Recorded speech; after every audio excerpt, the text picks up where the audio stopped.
Man sits beneath a tree at the edge of a forest path, somewhere between two villages that no longer exist by those names. In his open palm he holds something small, a stone perhaps, node, or what used to look like a jewel, before years of dust settled into every crack of it, before the surface dulled so completely that a stranger walking past would see nothing but a gray, forgettable pebble. He does not throw it away. He sits with it, turns it slowly in the fading light, and for a long moment he says nothing at all.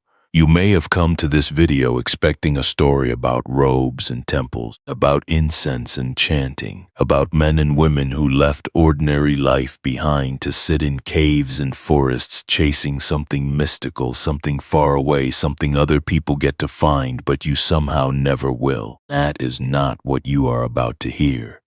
Here's what most people miss when they think about spiritual practice.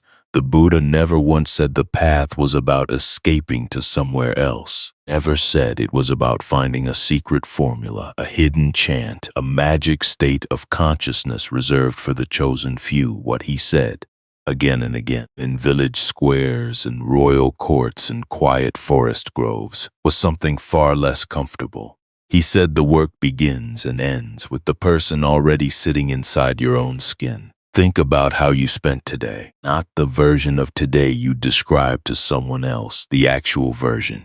The flash of irritation at a slow driver, the small lie that slipped out because the truth felt inconvenient, a flicker of satisfaction when someone you secretly compete with had a bad day. None of that makes you a terrible person. It makes you a person. It also means the dust this video is about to describe is not a historical curiosity.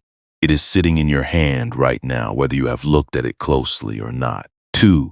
To cultivate, to practice, train the mind. In Pali, the word used most often is bhavana. It does not mean escape, it means development. It means tending something the way a farmer tends a field he already owns, not a field he hopes to find somewhere else. You do not bhavana your way into a different life. You bhavana the life you are already standing in.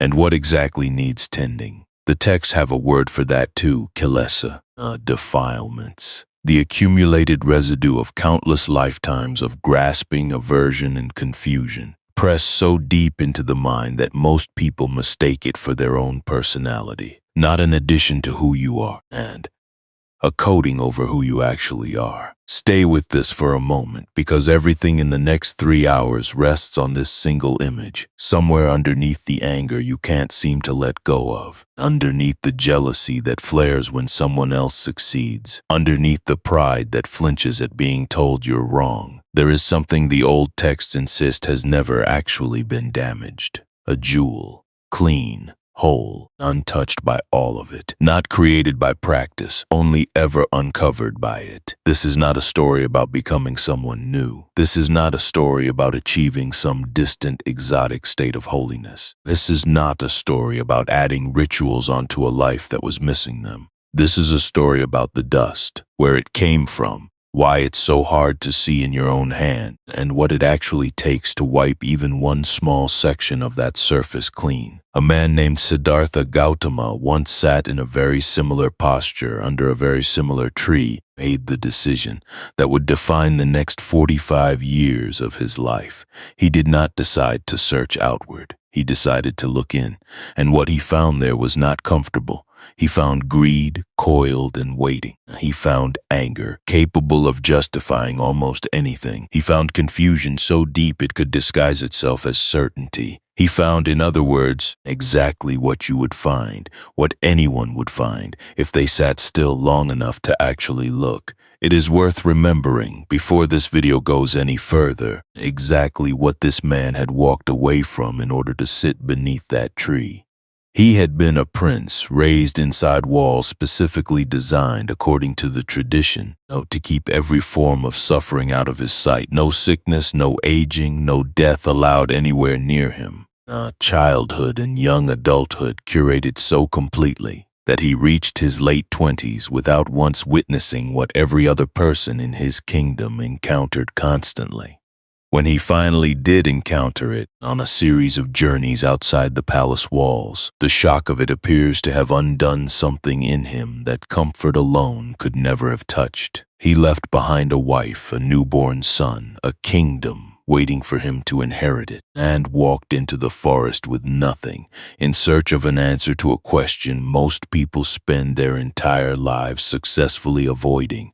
Why does suffering exist, and is there anything that can actually be done about it? You should sit with how strange this decision really was, stripped of the reverence centuries of retelling have wrapped around it.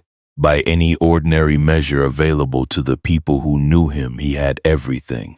Wealth, status, a family that loved him, a future already arranged in his favor, and he walked away from every single piece of it, not in a moment of crisis or failure, but in a moment of clarity about what all of that comfort was actually built on top of. Comfort that depended entirely on never looking too closely at the dust everyone else was already covered in. And the years that followed were not easy ones. He studied under teachers who taught him to empty the mind through increasingly refined states of concentration. He mastered what they taught quickly enough that they offered to make him their successor. He declined.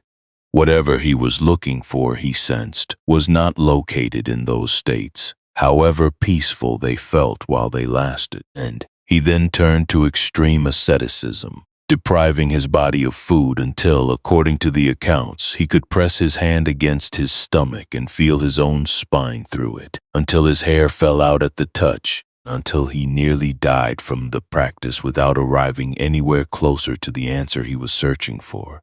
This is the part of his story most retellings rush past, because it complicates the tidy image of a man who simply sat down and understood everything at once. He failed first, repeatedly. He pursued extremes in both directions, indulgence in the palace, not deprivation in the forest, before discovering that neither extreme contained what he was looking for. The middle way he eventually taught was not a comfortable compromise arrived at easily, not. It was the conclusion of years of trying everything else and watching it fail. Accepting a simple offering of food from a village woman, restoring enough strength to sit upright again, made his way to the particular tree this video opened with, settled himself beneath it, and made a vow the texts describe in unusually absolute terms. He would not rise from that spot until he had found what he had been searching for, regardless of how long it took, regardless of what it cost him to remain seated. The accounts describe the night that followed as a kind of escalating confrontation, often rendered symbolically as an assault by a figure called Mara, sometimes translated as the personification of delusion, temptation, and fear itself. Armies of doubt, waves of desire, visions of comfort he could have returned to at any moment simply by standing up and walking away. He did not stand up. He met each wave as it arrived, watched it rise, not watched it recede, and remained seated through all of it until, in the deepening hours of that single night, something in him finally completely settled. And what he arrived at by morning was not a feeling of bliss separate from the world, the way casual descriptions sometimes suggest. It was understanding, direct, structural insight into precisely how suffering arises, moment by moment, in any mind anywhere, and precisely what conditions would have to change for that suffering to cease. He saw, the texts say, his own previous lives stretching backward across vast spans of time. He saw the workings of cause and consequence operating in the lives of every being around him. And in the final watch of that night, he saw clearly, for the first time, the specific mechanism by which grasping, aversion, and confusion generate suffering, and the specific path by which that mechanism could be dismantled, not through force, but through clear and sustained attention. Here's the part most people walk past without noticing. The Buddha did not claim to discover something only he possessed.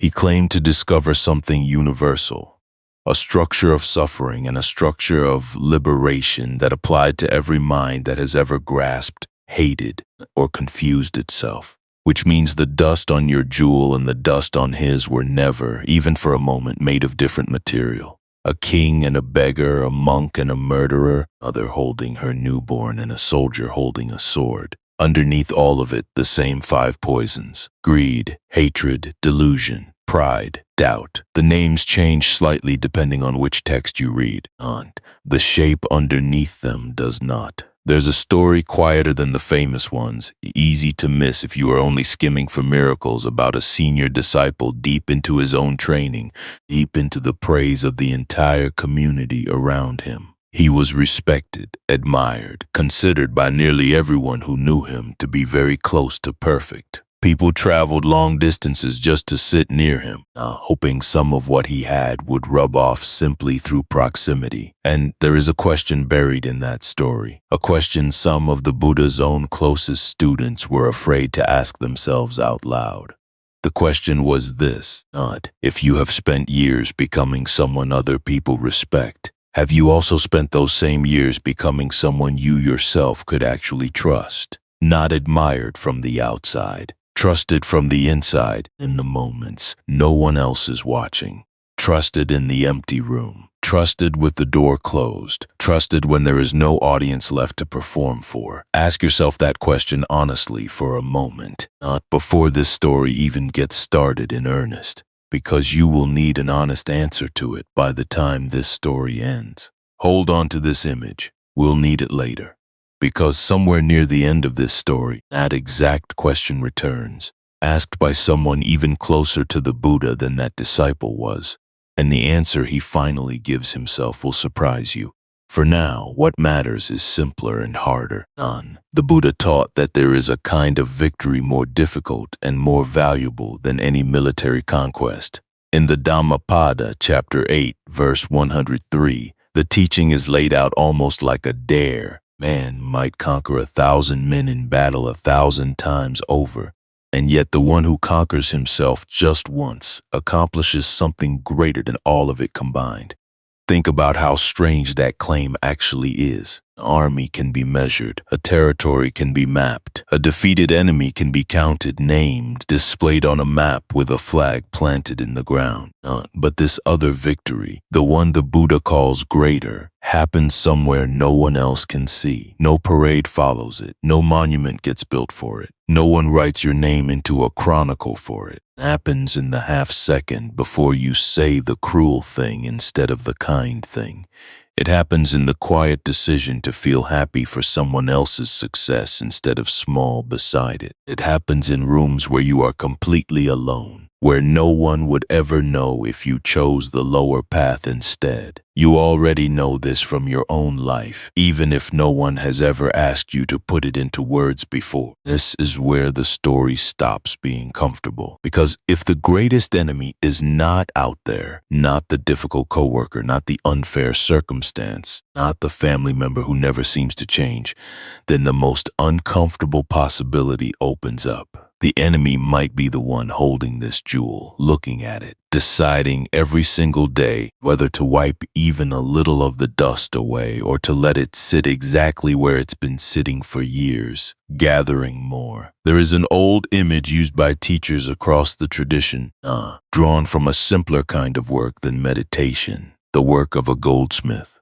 Raw gold, when it's first pulled from the earth, does not look like gold at all.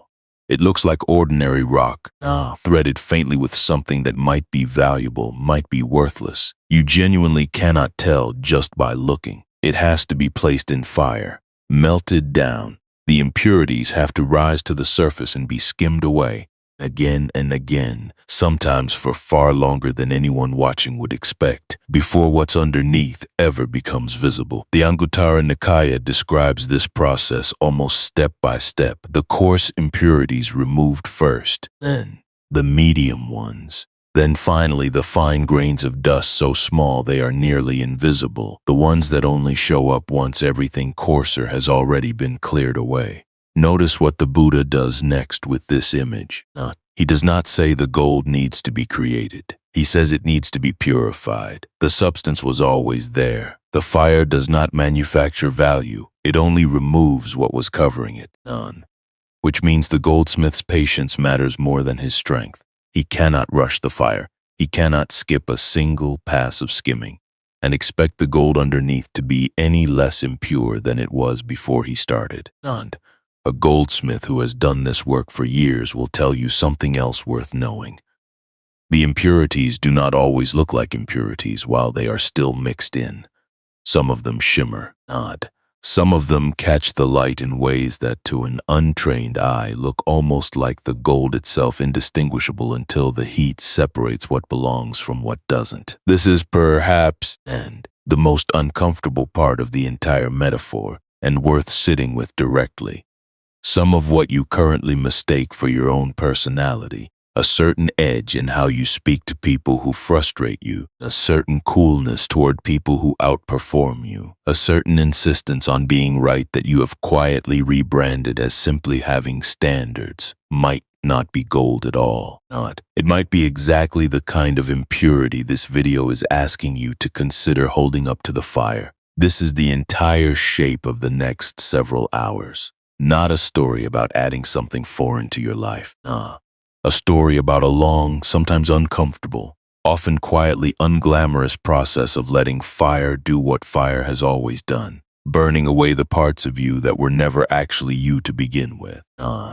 You are going to meet a man who walked through a forest killing strangers, convinced it was the only path to power, and you are going to watch what it looked like for him to set down that conviction in front of the very teacher he once intended to kill. You are going to meet a merchant so wealthy his name became a byword for generosity, but only after you see exactly what kind of man he was before that transformation. You are going to meet a queen so proud of her own beauty that vanity nearly cost her the truth standing directly in front of her. You are going to meet a mother who carried her dead child from house to house and refusing to accept what every single person around her already knew. You are going to meet a king whose armies burned an entire kingdom to the ground and who later carved his own regret into solid rock so that it would outlive him by more than 2,000 years. And you are going to meet near the very end someone who spent decades standing closer to the Buddha than almost anyone alive and still had to face alone the one question this teaching never lets anyone avoid forever. Each of these people carried something. Anger, greed, pride, grief so heavy it refused to set itself down, and each of them in their own time, in their own way, sat with what they were holding the way the man at the start of this story sits with his stone, turning it over, looking honestly at the dust, deciding whether today would be the day they finally began wiping even a small part of it clean. And pay close attention to what happens between the moment someone first sees their own fault clearly and the moment they actually do something about it. That gap, uncomfortable, often slow, rarely dramatic, is where almost the entire practice actually lives. Most people skip straight past it. They see the fault, feel a flash of shame, and then quietly close their hand around it again. The way you might close your hand around something embarrassing you don't want anyone else to see. The people in this video did not have that luxury. Their faults were too loud, too costly, too public to hide.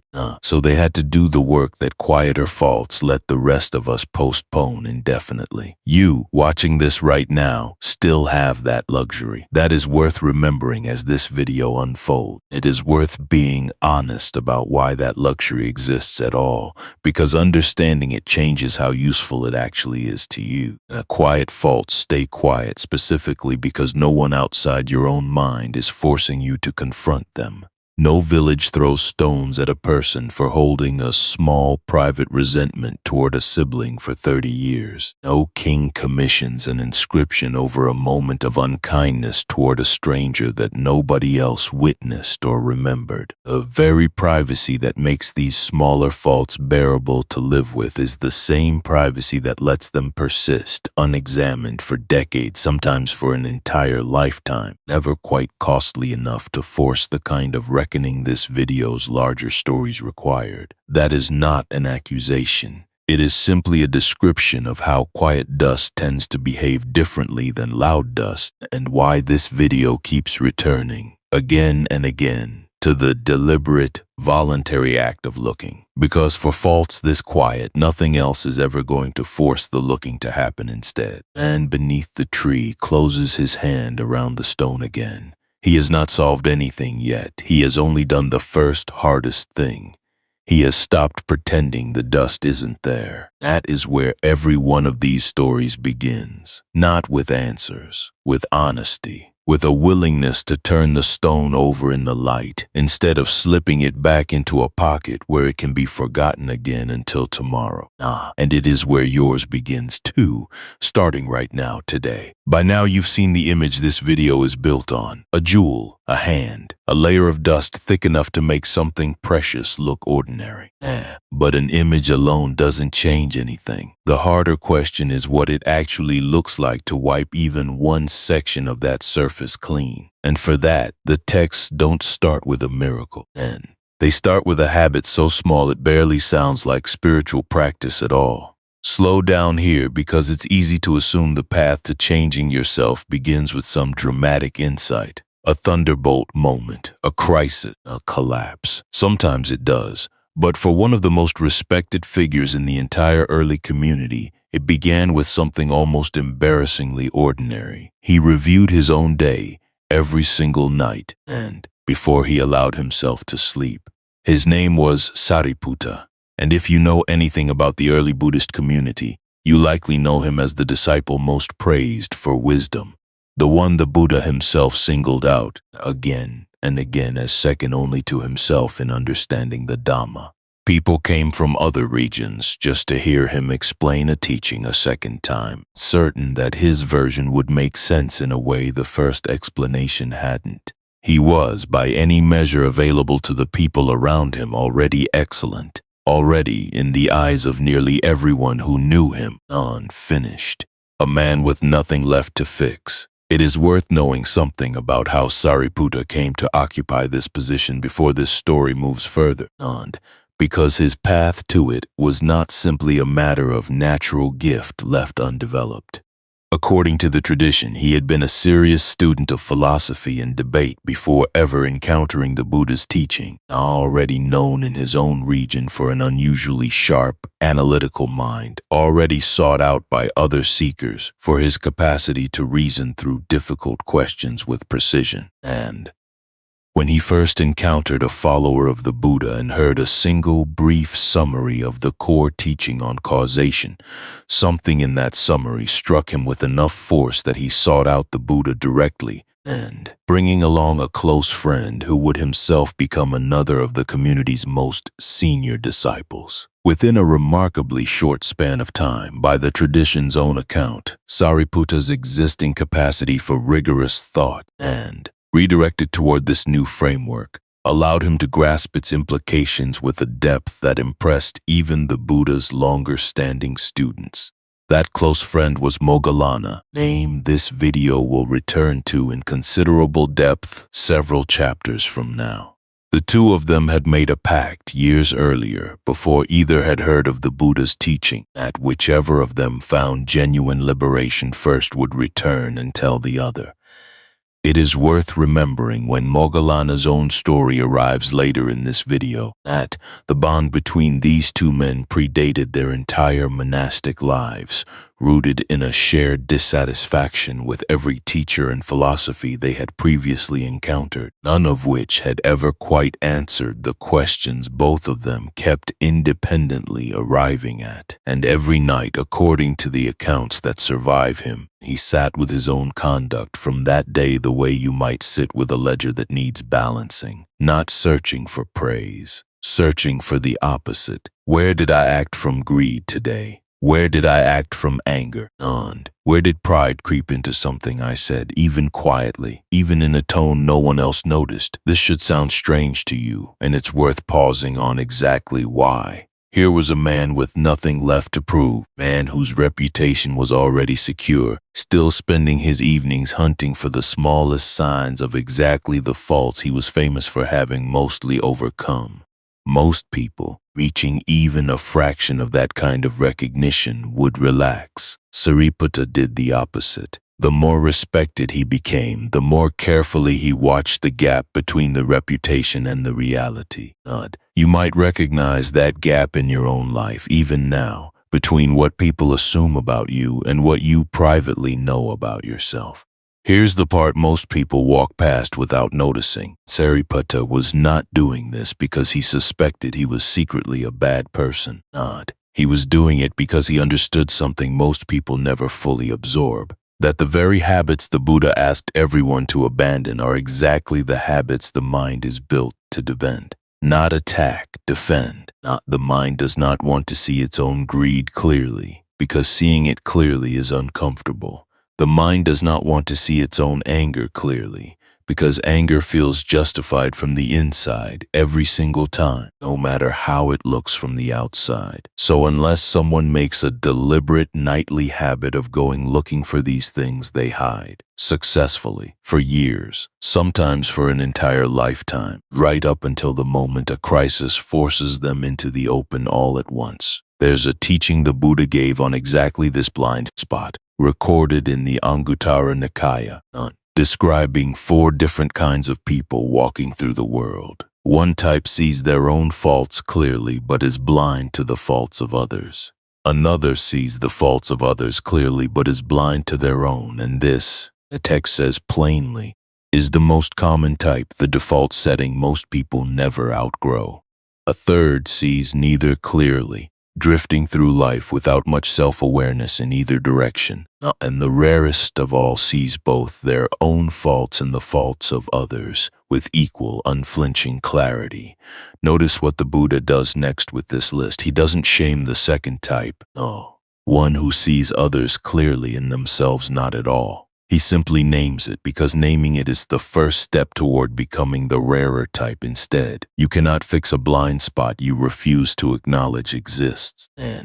And almost everyone, if they are honest for even 30 seconds, can recognize this pattern operating somewhere in their own life. The friend's mistake that seems so obvious, so avoidable, sitting right beside a mistake of your own that somehow never gets named with the same clarity. Why is the mirror so much easier to use on someone else's face? Part of the answer is structural, almost mechanical. When you watch someone else make a mistake, you see the whole sequence from the outside, the decision, the action, the consequence, laid out like a story with a clear beginning and a clear lesson. When you make the same mistake yourself, you experience it from the inside, tangled up with the reasons that felt completely valid in the moment. The colleague who snapped at you seems simply impatient. The same snap, coming from your own mouth an hour later, gets quietly reclassified as understandable. You were tired, you were stressed, you had every right. This is where the story turns personal, because this gap between how clearly you see others and how blurry you remain to yourself is not a flaw unique to people in ancient texts. It's sitting in you right now, this very moment, in whatever judgment you've already formed today about someone else's behavior, compared to however generously you've already excused your own. You don't need to feel ashamed about that. You simply need to notice it, the way Sariputta noticed it, over and over, every single night for years. Sariputta's nightly review existed precisely to close that gap. Each evening, he would deliberately set aside the easier, more flattering account of his own day and search instead for the version most people instinctively avoid. Not to punish himself. The texts are careful about this distinction, and it matters enormously. Self-examination in this tradition was never meant to produce guilt that paralyzes. It was meant to produce sati, changniam, mindfulness, clear seeing, the simple, repeatable act of noticing what is actually happening in the mind without flinching away from it and without drowning in it either. There is a difference, and it's worth sitting with for a moment, between noticing a fault and being crushed by it. Crushed by it, most people give up entirely. The shame becomes too heavy to sit with, so they stop looking altogether. and the fault simply continues, unexamined, doing exactly what it was doing before, just now hidden a little more carefully, perhaps even disguised as virtue. Noticed clearly, without the crushing weight attached, a fault becomes something else entirely. It becomes information, a single data point, something you can actually work with tomorrow, instead of something you must hide from tonight. This is harder to hear than it sounds, and because most of us were never taught this distinction. We were taught that noticing our own flaws should hurt, that the hurting itself is proof we're taking it seriously. The old teachers disagreed, and Sariputa's nightly habit wasn't an act of self-punishment. It was closer to a craftsman checking his tools at the end of a long day, not to humiliate the tools for being slightly dull, but simply to know precisely what needs sharpening before the next day's work begins. A craftsman who refuses to check his tools doesn't become a better craftsman through that refusal. He simply discovers the dullness later, usually at the worst possible moment, usually in front of the one person he most wanted to impress. There is a meaningful difference, worth naming directly, between the inner voice that says, "I acted from anger today, and tomorrow I will watch for that more carefully," and the inner voice that says, "I acted from anger today," which proves I am fundamentally an angry, broken person. The first voice is doing exactly the work Sariputa's practice was designed to do. The second voice, however serious and self-critical it might feel in the moment, is not examination at all. It is a different kind of avoidance, dressed up as severity, a way of making the fault about identity rather than about a specific, changeable action, which paradoxically makes it considerably harder to actually change. The mind that calls itself broken has, a strange way, given itself permission to stop trying, since broken things are not generally expected to function. The mind that simply notices a specific lapse without attaching a permanent verdict to it retains the freedom to act differently the very next time the same situation arises. Imagine for a moment carrying a small mirror everywhere you went, not for your face, but for your conduct. Every conversation, every reaction, every choice reflected back at the end of the day with total honesty.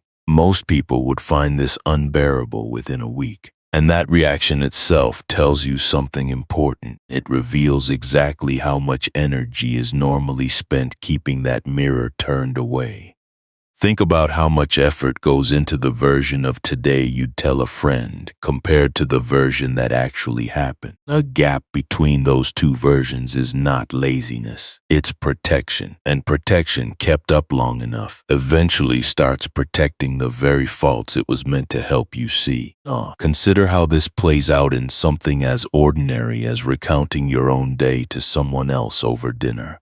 The argument with a colleague becomes, in the retelling, a story about their unreasonableness, rarely a story that opens with your own raised voice or the comment you regret making first. The missed deadline becomes a story about circumstances beyond your control, rarely a story that opens with the 3 days you spent avoiding the task before circumstances ever entered the picture.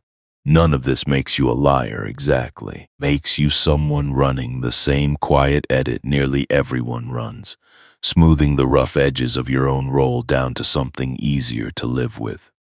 Sariputa's nightly practice was nothing more dramatic than refusing, deliberately, to run that edit, at least for 30 seconds, at least once a day, with no one else required to hear the unedited version except himself.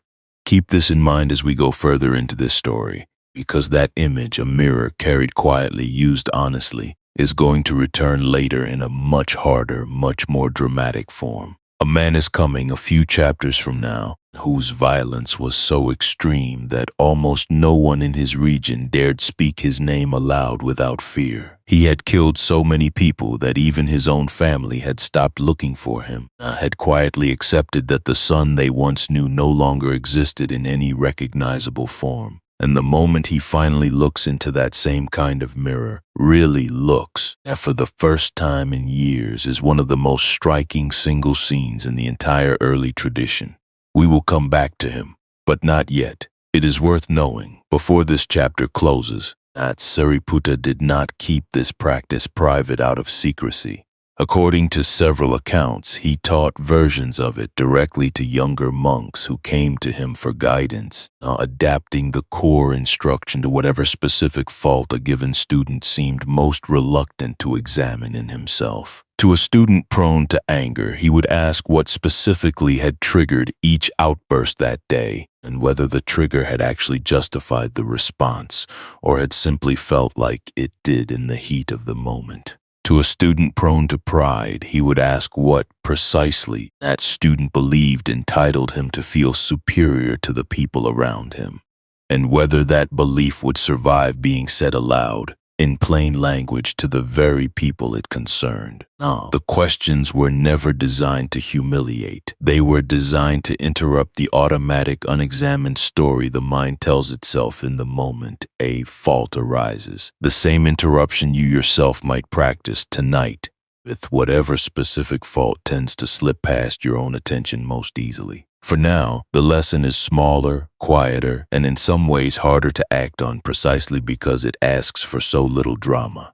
It asks only this: before tonight ends, before you let the day close without a second look, take 30 seconds, just 30, and ask the question Sariputta asked himself every single night of his training. Where did greed show up today? None. Where did anger show up, even quietly? Where did pride creep into something you said? Dressed up as confidence, dressed up as just being honest, dressed up as anything except what it actually was. And you don't need a robe to ask that question. You don't need a temple, a teacher, or a single ritual object. You need 30 seconds of honesty repeated tomorrow and the day after that, the day after that. Because the mind that hides from itself does not get talked out of hiding in a single evening. It gets talked out of hiding the same way the goldsmith's gold gets purified.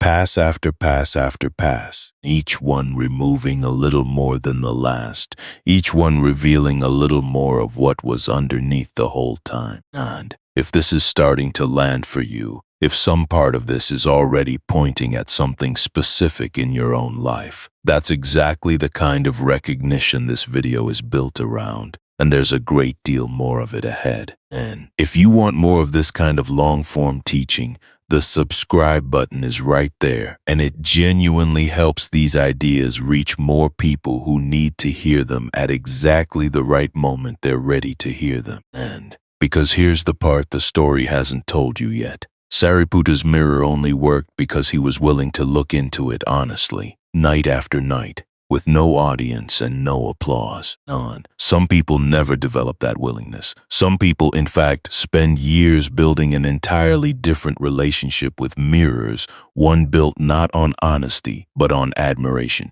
And in the very next part of this story, you'll meet a queen whose mirror was for years used for exactly that. You've now seen what it looks like to use a mirror honestly, to turn it toward your own conduct, night after night, the way Sariputta did, without flinching and without drowning in shame. But not everyone who looks into a mirror is looking for the same thing.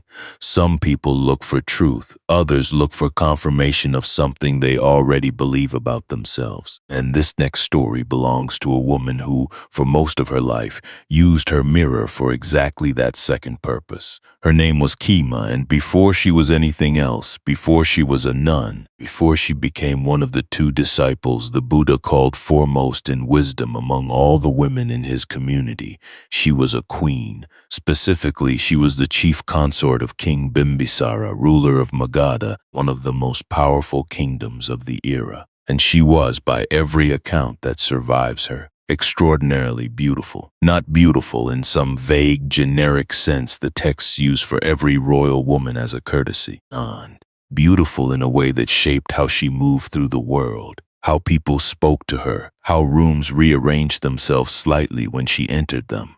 Here's what most people miss about vanity. It rarely feels like a vice from the inside.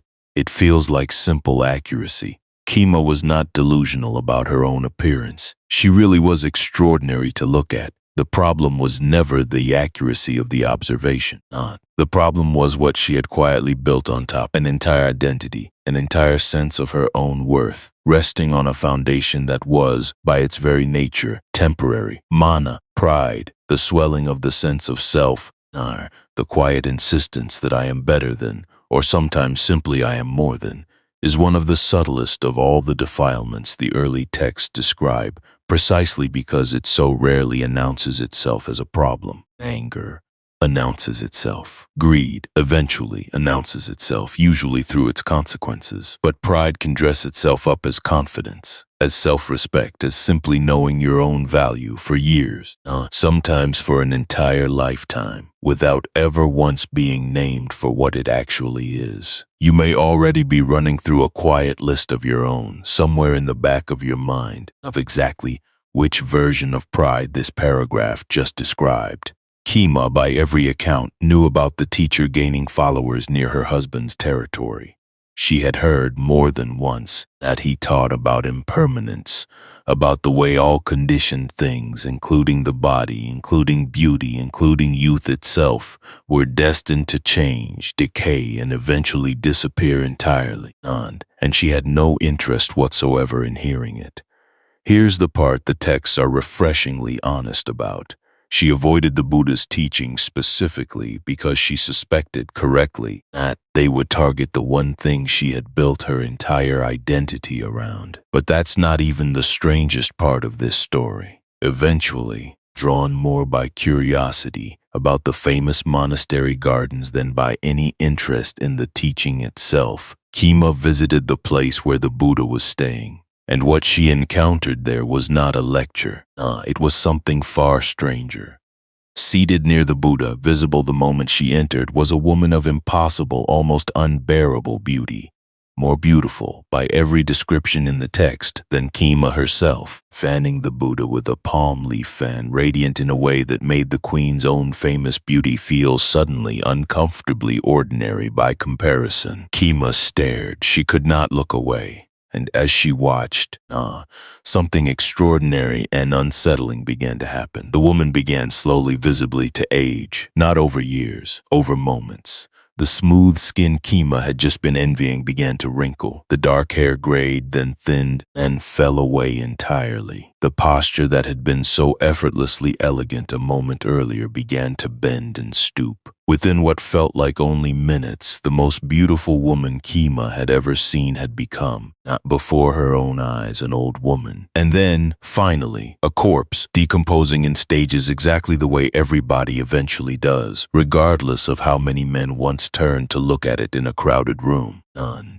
And here's the part most descriptions of this scene skip past. He says nothing at first. He lets Kima watch the entire sequence in silence, lets the full weight of it land before he offers a single word of explanation. And this is not cruelty, it is precision. Some lessons, delivered as argument, bounce off the very pride they're meant to address. The proud mind is remarkably skilled at constructing counter-arguments, but a lesson delivered as direct, undeniable experience has nowhere left to bounce.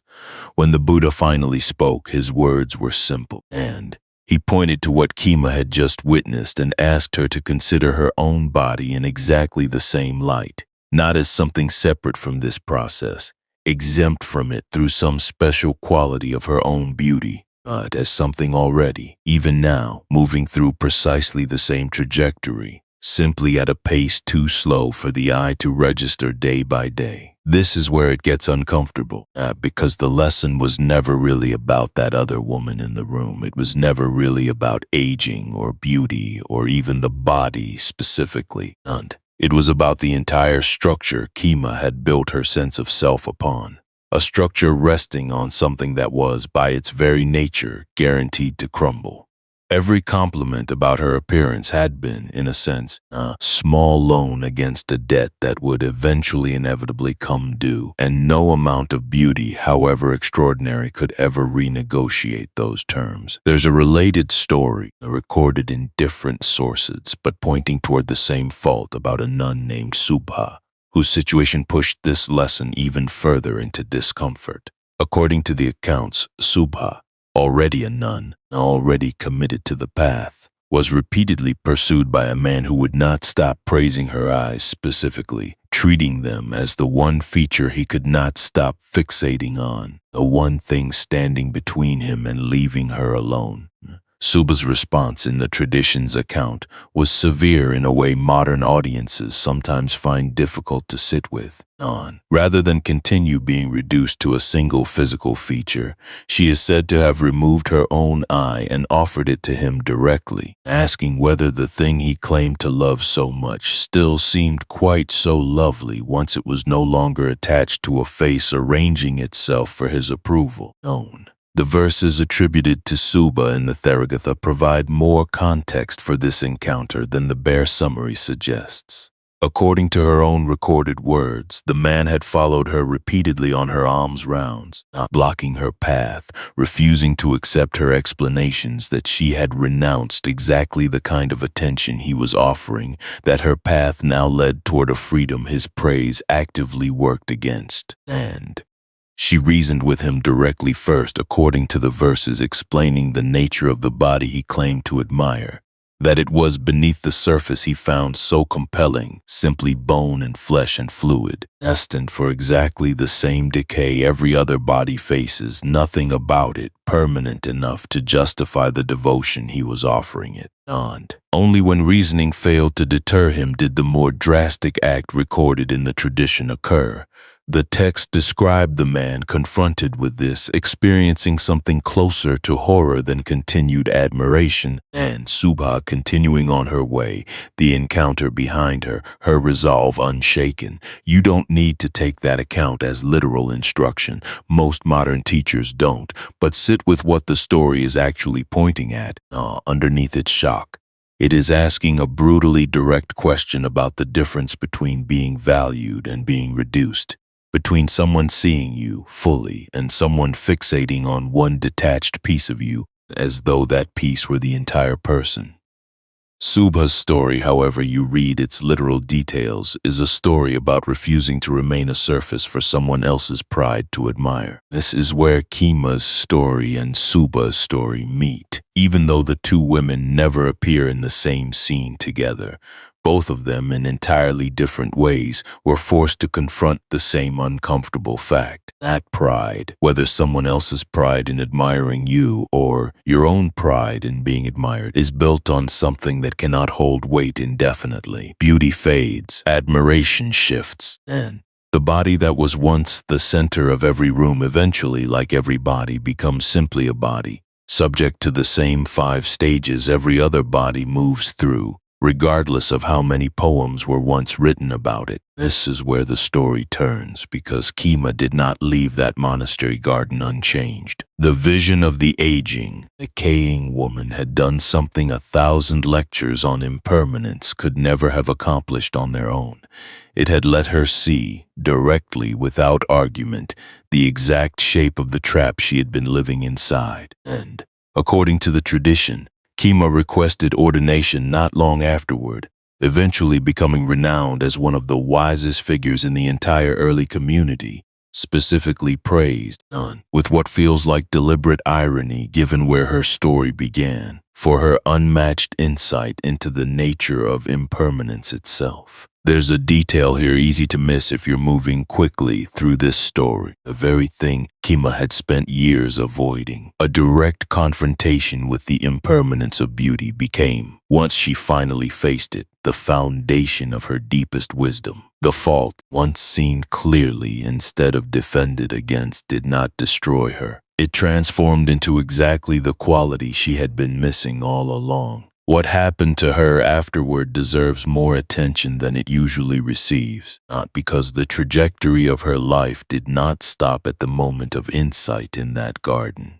According to the tradition, Kima went on to become one of the most respected teachers within the entire early community, and consulted directly by kings on matters of doctrine. her answers preserved in the texts with the same weight given to teachings delivered by the Buddha's most senior male disciples, King Pasenadi himself. The same ruler this video will meet again shortly, hunting a very different kind of fault through a very different forest, is recorded as having sought her counsel directly on questions concerning the nature of existence after death, questions the Buddha himself had famously declined to answer directly. Khima's responses to the king, preserved in the texts, mirror the Buddha's own characteristic refusal to be drawn into speculation that did not serve the practical work of liberation. Proof that whatever she had absorbed in that garden had reshaped not just her own understanding, but her entire capacity to guide others toward theirs. Consider what this means about the relationship between a fault and the wisdom that eventually replaces it. Khima was not simply cured of vanity, the way a wound might heal and leave no further trace. The very faculty that had once made her acutely, almost obsessively aware of appearance and impermanence became once redirected, an unusually refined capacity to perceive impermanence everywhere. In bodies, in kingdoms, in every fleeting condition the texts describe as inherently unstable. The dust had not simply been wiped away, something about the specific shape of that particular dust had become, paradoxically, the specific shape of her particular gift. A king named Milinda, centuries later, would pose a related question to a monk named Nagasena, recorded in the text known as the Milinda Panha, a question about whether there is any fixed permanent self at all underneath the changing parts of a person. The way a chariot is not truly any single wheel or axle or rail, not only the temporary arrangement of all those changing parts together. Nagasena's answer reframed the entire question Khima had been forced to confront in that garden. If there is no fixed self to defend in the first place, then pride in any particular feature of that self, beauty, status, intelligence, achievement, was never defending anything solid to begin with. No, was defending a chariot that exists only as long as its pieces happen to remain arranged in a particular configuration. King Milinda himself is believed by historians to correspond to a Greek-influenced ruler governing a region of what is now northwestern India and Pakistan, centuries after the Buddha's own lifetime, a sophisticated and philosophically trained monarch whose recorded dialogues with Nagasena range across an extraordinary breadth of difficult questions, conducted with the rigor of formal philosophical debate rather than simple religious instruction. The chariot analogy was Nagasena's response to Milinda's opening challenge, in which the king had pointedly observed that if there were truly no fixed self, then the very monk standing before him claiming to teach this doctrine could not coherently be said to exist as a continuous person at all. Nagasena's reply, pointing out that the king's own chariot, parked outside, was itself not any single component, but merely a useful name applied to a particular temporary arrangement of wheels, axle, and frame, left Milinda, according to the text, genuinely satisfied that the apparent contradiction had been resolved without denying either the practical usefulness of speaking about persons, or the deeper truth that no fixed, unchanging self could be located anywhere within that useful convention. This is harder to hear than it sounds, and because almost everyone watching this video has built at least some small portion of their identity on something just as temporary as Khima's beauty. Maybe it's not appearance, maybe it's a job title, a reputation for being the smartest person in a particular room, a body that still performs the way it did 10 years ago, a relationship status, a number of followers, a sense of being the responsible one, the reliable one, the one who never falls apart. Whatever it is, the question Khima's story leaves behind is not really about her. It's about which mirror you've been using, the one that simply reflects, or the one that's been quietly arranged flatter. There's a reason stories like Khima's still land with this much force, even now, even outside any temple or monastery. And modern neuroscience has its own word for what the early texts called kalesa. Researchers studying habit formation describe something called the basal ganglia loop, a small and ancient structure deep in the brain that encodes repeated behavior into something closer to automatic reflex than conscious choice.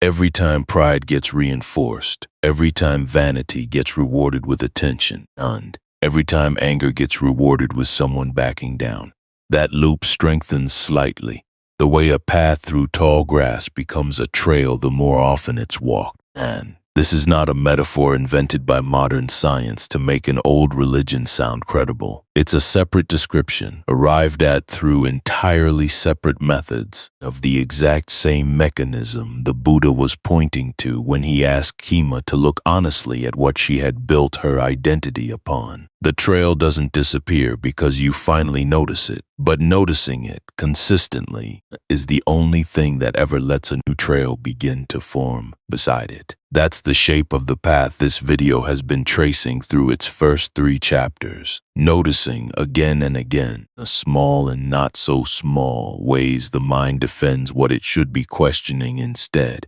And it's about to get considerably harder, because pride, however uncomfortable it is to face, has never killed anyone. Next chapter is about a fault that has. By now you've walked through pride with Kema, watched a fault that hides behind confidence and admiration finally get named for what it is. But pride, however uncomfortable it is to sit with, has never killed anyone. The fault in this next story has, and the man at the center of it is, without exaggeration, one of the most frightening figures to appear anywhere in the early Buddhist texts.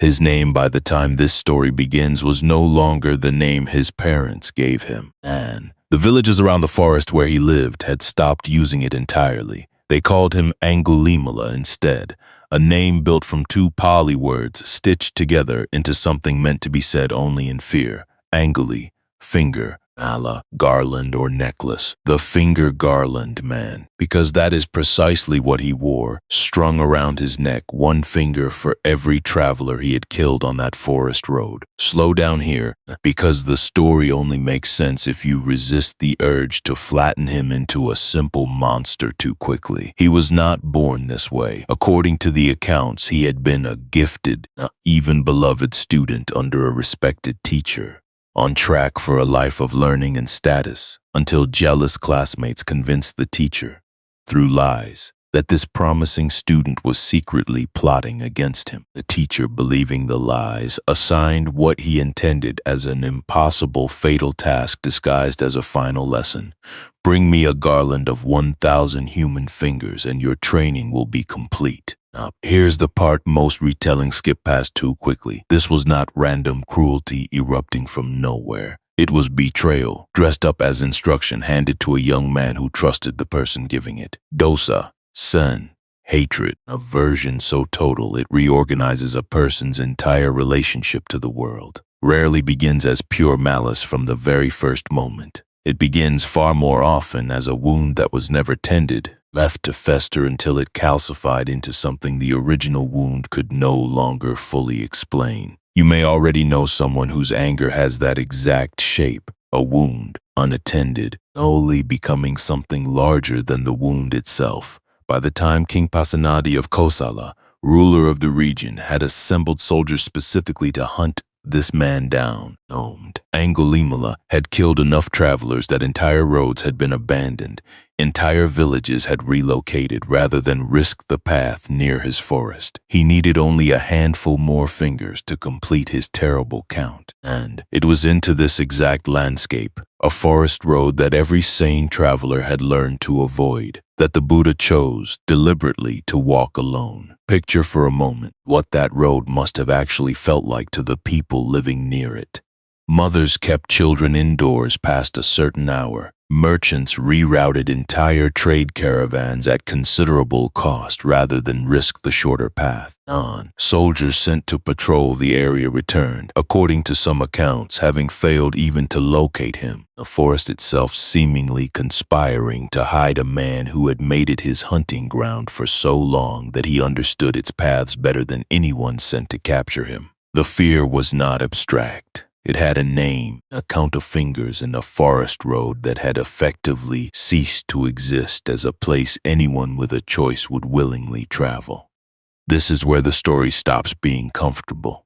Villagers warned him, begged him to take a different route, to wait for an armed escort, to do anything except walk directly toward the one man in the entire kingdom who was actively hunting for exactly one more body to add to his collection. The Buddha walked anyway. Angulimala saw him from a distance and began to run. Not away, but toward him, weapon already drawn, the easiest, most isolated kill of his entire campaign, apparently delivering itself directly into his path. And then something strange happened, something the texts describe with almost mathematical precision. The Buddha continued walking at an entirely ordinary pace. Angulimala, sprinting at full speed, could not catch him. He ran faster. The gap did not close. He ran faster still, lungs burning, legs straining, and chasing a man who appeared infuriatingly to be doing nothing more than walking calmly down the road. And still the distance between them refused to shrink by even a single step. Finally, exhausted, furious, and genuinely bewildered by something that should have been physically impossible, Angulimala shouted for him to stop.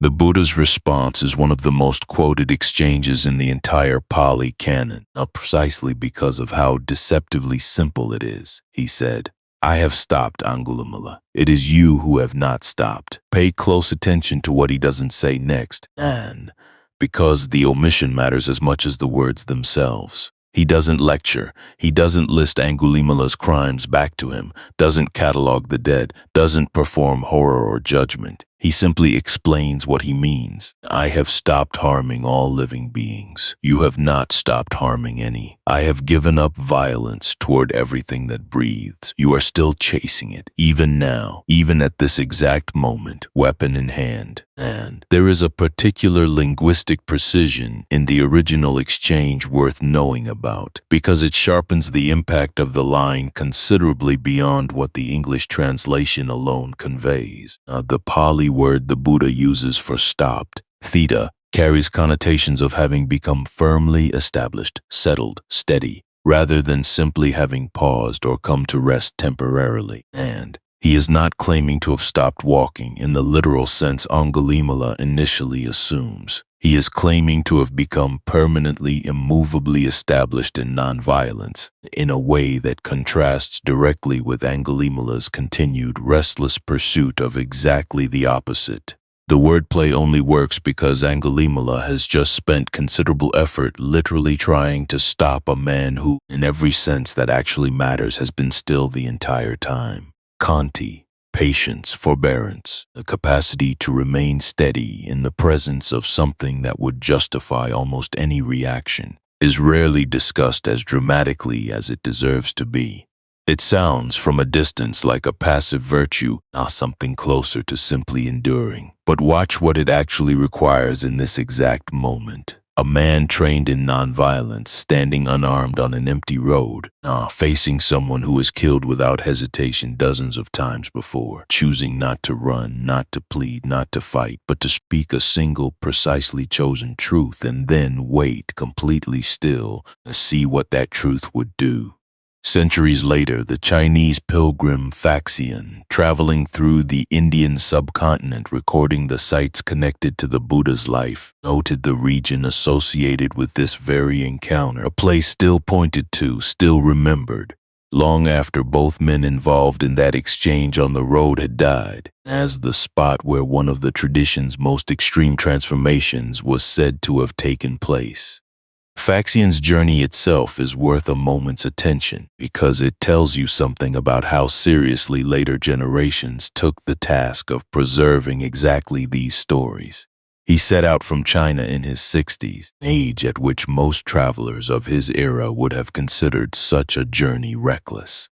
Crossing some of the most difficult terrain in Asia, including stretches of desert where, by his own account, the only markers indicating the correct path were the bleached bones of travelers who had attempted the crossing before him and failed. He spent years moving through the Indian subcontinent, visiting sites connected to the Buddha's life, specifically to verify firsthand the accuracy of accounts that had reached China only secondhand through generations of retelling, and that a place associated with Angulimala's transformation was still specifically known and pointed out to him centuries after the events themselves suggests how thoroughly this particular story, violence transformed, rather than simply punished or erased, had embedded itself into the living memory of the region long before anyone thought to write any of it down in the form you are hearing it now. Here's the part that still puzzles scholars trying to reconstruct exactly what happened in Angulimala's mind in the seconds that followed.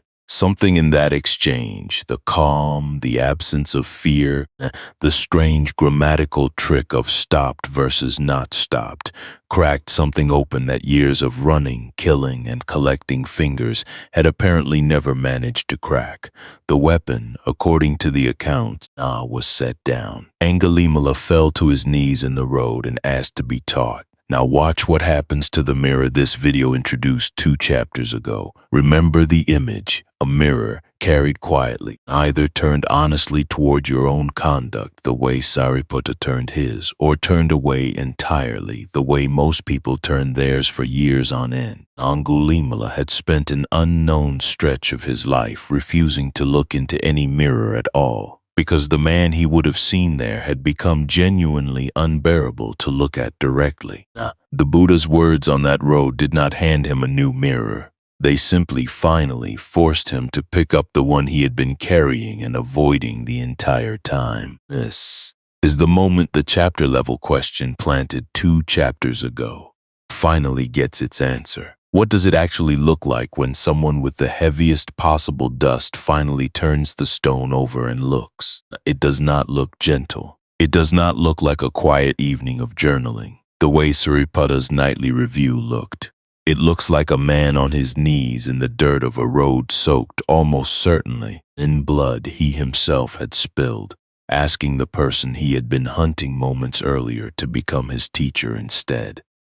The Buddha accepted him, ordained him on the spot, according to the tradition, with a single word of admission. And what followed was not simple, and the texts do not pretend otherwise. King Pasenadi, still actively hunting for Angulimala's capture, encountered the former killer, now a shaven-headed monk in saffron robes, and did not initially recognize him at all. When the king learned the truth, his reaction is recorded with surprising restraint. He did not demand execution. He offered instead to provide for the monk's basic needs, food and robes and shelter, an act of mercy extended toward someone who only recently would have killed the king's own soldiers without a second thought.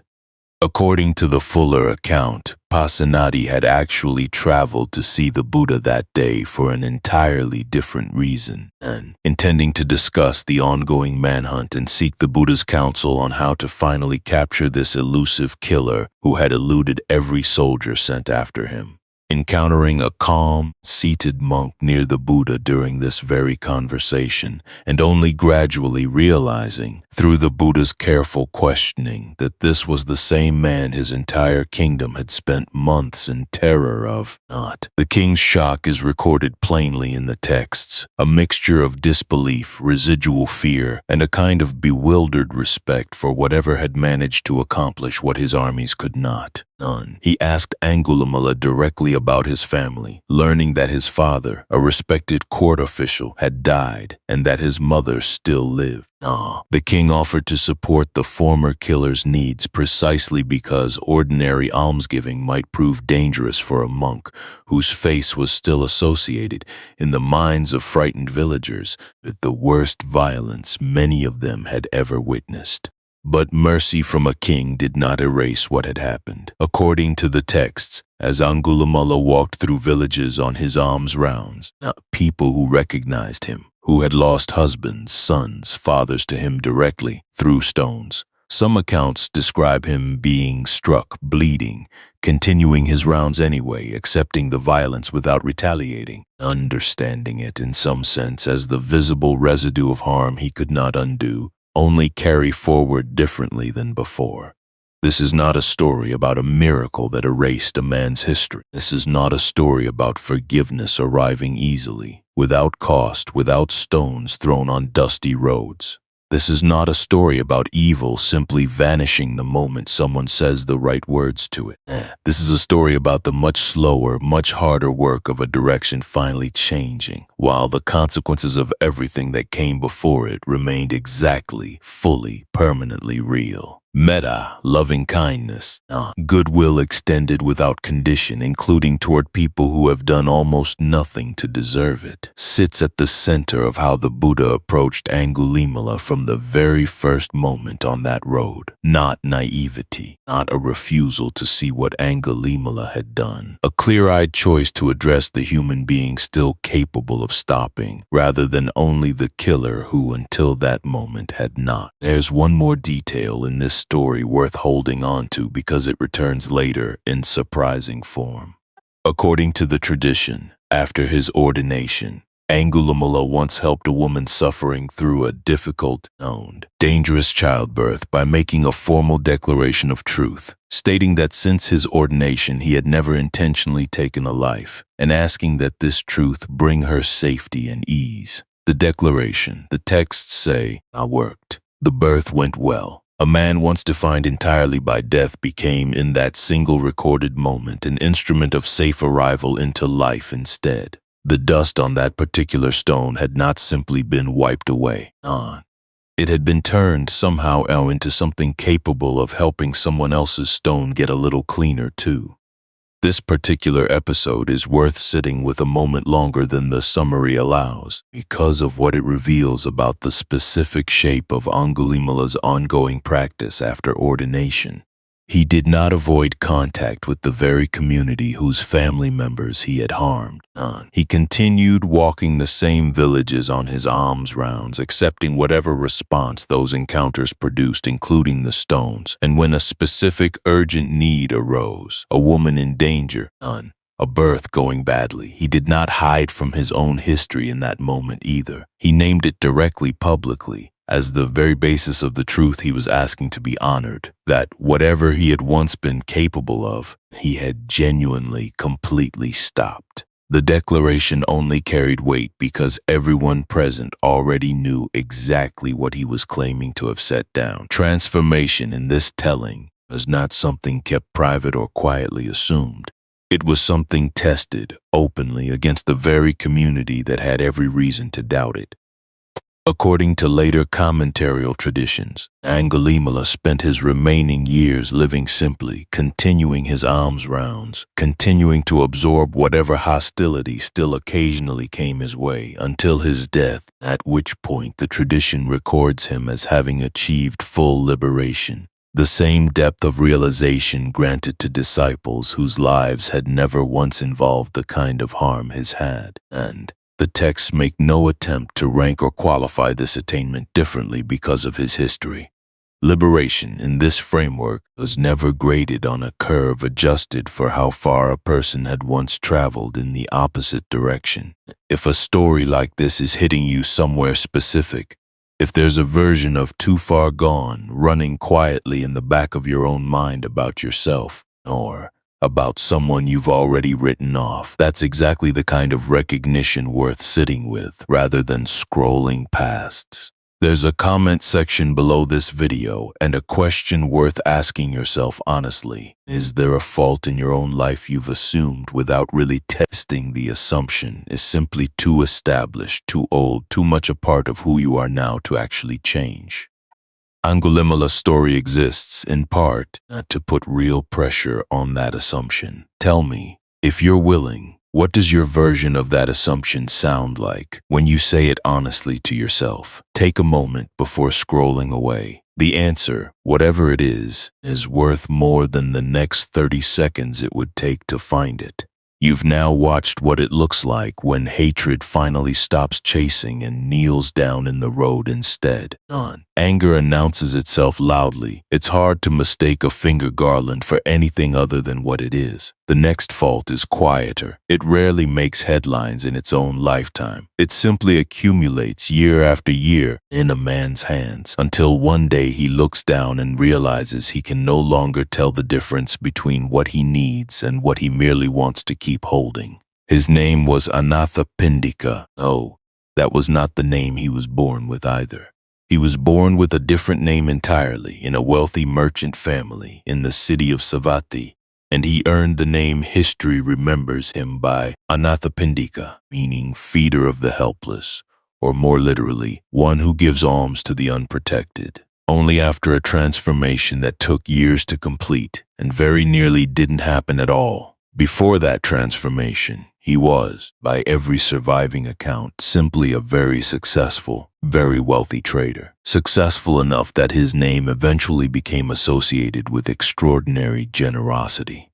But generosity was not always his defining quality. Oba, greed, the particular kind of grasping that keeps closing its fingers around more, regardless of how much is already held, does not always look like obvious hoarding from the outside. And sometimes it looks exactly like sound business sense, exactly like prudent saving, exactly like simply taking care of your own family first, the way any reasonable person would. Trade in his era and region involved considerable risk. Caravans crossing long distances through territory where bandits, unpredictable weather, and shifting political alliances between rival kingdoms could erase an entire fortune in a single bad season. A merchant's instinct toward caution, toward holding reserves well beyond what current circumstances seem to require, not, on its own, an irrational response to the world he actually operated in. This is worth understanding before judging Anathapindika's earlier self too harshly, because the line between reasonable prudence and the kind of grasping this chapter is about to examine was never as obvious to him in the moment as it can appear in hindsight. And the texts do not suggest he was an unusually harsh or dishonest businessman by the standards of his era. They suggest something quieter and in some ways more universally recognizable. Man who had simply never stopped to ask whether the amount he was protecting had any actual relationship to the amount he genuinely needed. Here's what most people miss about greed specifically. Almost no one experiences it from the inside as greed. They experience it as caution, as responsibility, as simply not being foolish with what they've worked hard to build. Anathapindika, before his transformation, would very likely have described his own relationship to wealth in exactly those terms. Sensible, careful, nothing remotely excessive about a man protecting what was rightfully his. You might already be doing the same thing with something in your own life right now, without ever once calling it by its actual name. The turning point, according to the tradition, arrived almost by accident. Anathapindika traveled to Rajagaha on ordinary trade business, staying at the house of his brother-in-law, and found the household in a state of unusual and almost frantic preparation, far more elaborate than any ordinary family gathering would call for. When he asked what important guest justified this level of effort, the answer stopped him completely. None. They were preparing to receive the Buddha. Stay with this, because what happens next reveals something important about how faults actually loosen their grip. Rarely through a single dramatic argument, far more often through curiosity that sneaks in sideways, through a small crack opened by something that has nothing directly to do with the fault itself. Anathapindika had heard the name before in passing, a way you might hear about a teacher gaining a following somewhere without paying it much attention. But something about witnessing an entire wealthy household rearrange itself this completely around the prospect of this particular guest's arrival lodged itself in his mind. He could not sleep that night. According to the account, he woke multiple times in the darkness, convinced each time that dawn had already arrived, eager, for reasons he could not entirely explain to himself, to go and see this teacher in person. There is something worth noticing in this small, almost throwaway detail about a sleepless night, easy to skip past in favor of the more dramatic gold coin story still to come. And Anathapindika did not arrive at his transformation through a sudden, overwhelming revelation. He arrived at it through restlessness, an inability to settle, a mind that kept circling back to something it could not yet name, hours before he had even met the man who would eventually reshape his entire relationship to wealth. This is, in its own quiet way, exactly the kind of signal this video has been asking you to pay attention to in your own life. Not always a dramatic crisis, but sometimes simply an unexplained restlessness, a sleepless night, a curiosity that won't quite let you alone, pointing towards something worth examining more closely than you initially intended to. And when he finally met the Buddha, the conversation that followed addressed his situation with unusual directness. The teaching he received that morning concerned exactly the trap he had, without fully realizing it, built his entire life around. The assumption that security comes from accumulation, that enough wealth held tightly enough eventually translates into safety, into peace, into the absence of fear. Here's the part the texts are unusually blunt about. The teaching did not tell Anathapindika that wealth itself was the problem. It told him something more precise and in some ways harder to hear. That the grasping itself, the tight-fisted, anxious relationship to what he held, was the actual source of his unease, regardless of how much or how little sat in his accounts. A poor man could grasp just as tightly as a rich one. A rich man could hold everything he owned with an open hand. The amount was never really the issue. The grip was. Ask yourself honestly how tightly your own grip has been closing around something lately. Money, certainly, but just as often time, attention, or credit you weren't ready to share. This is where it gets remarkable, because Anathapindika did not simply nod along and return to business as usual.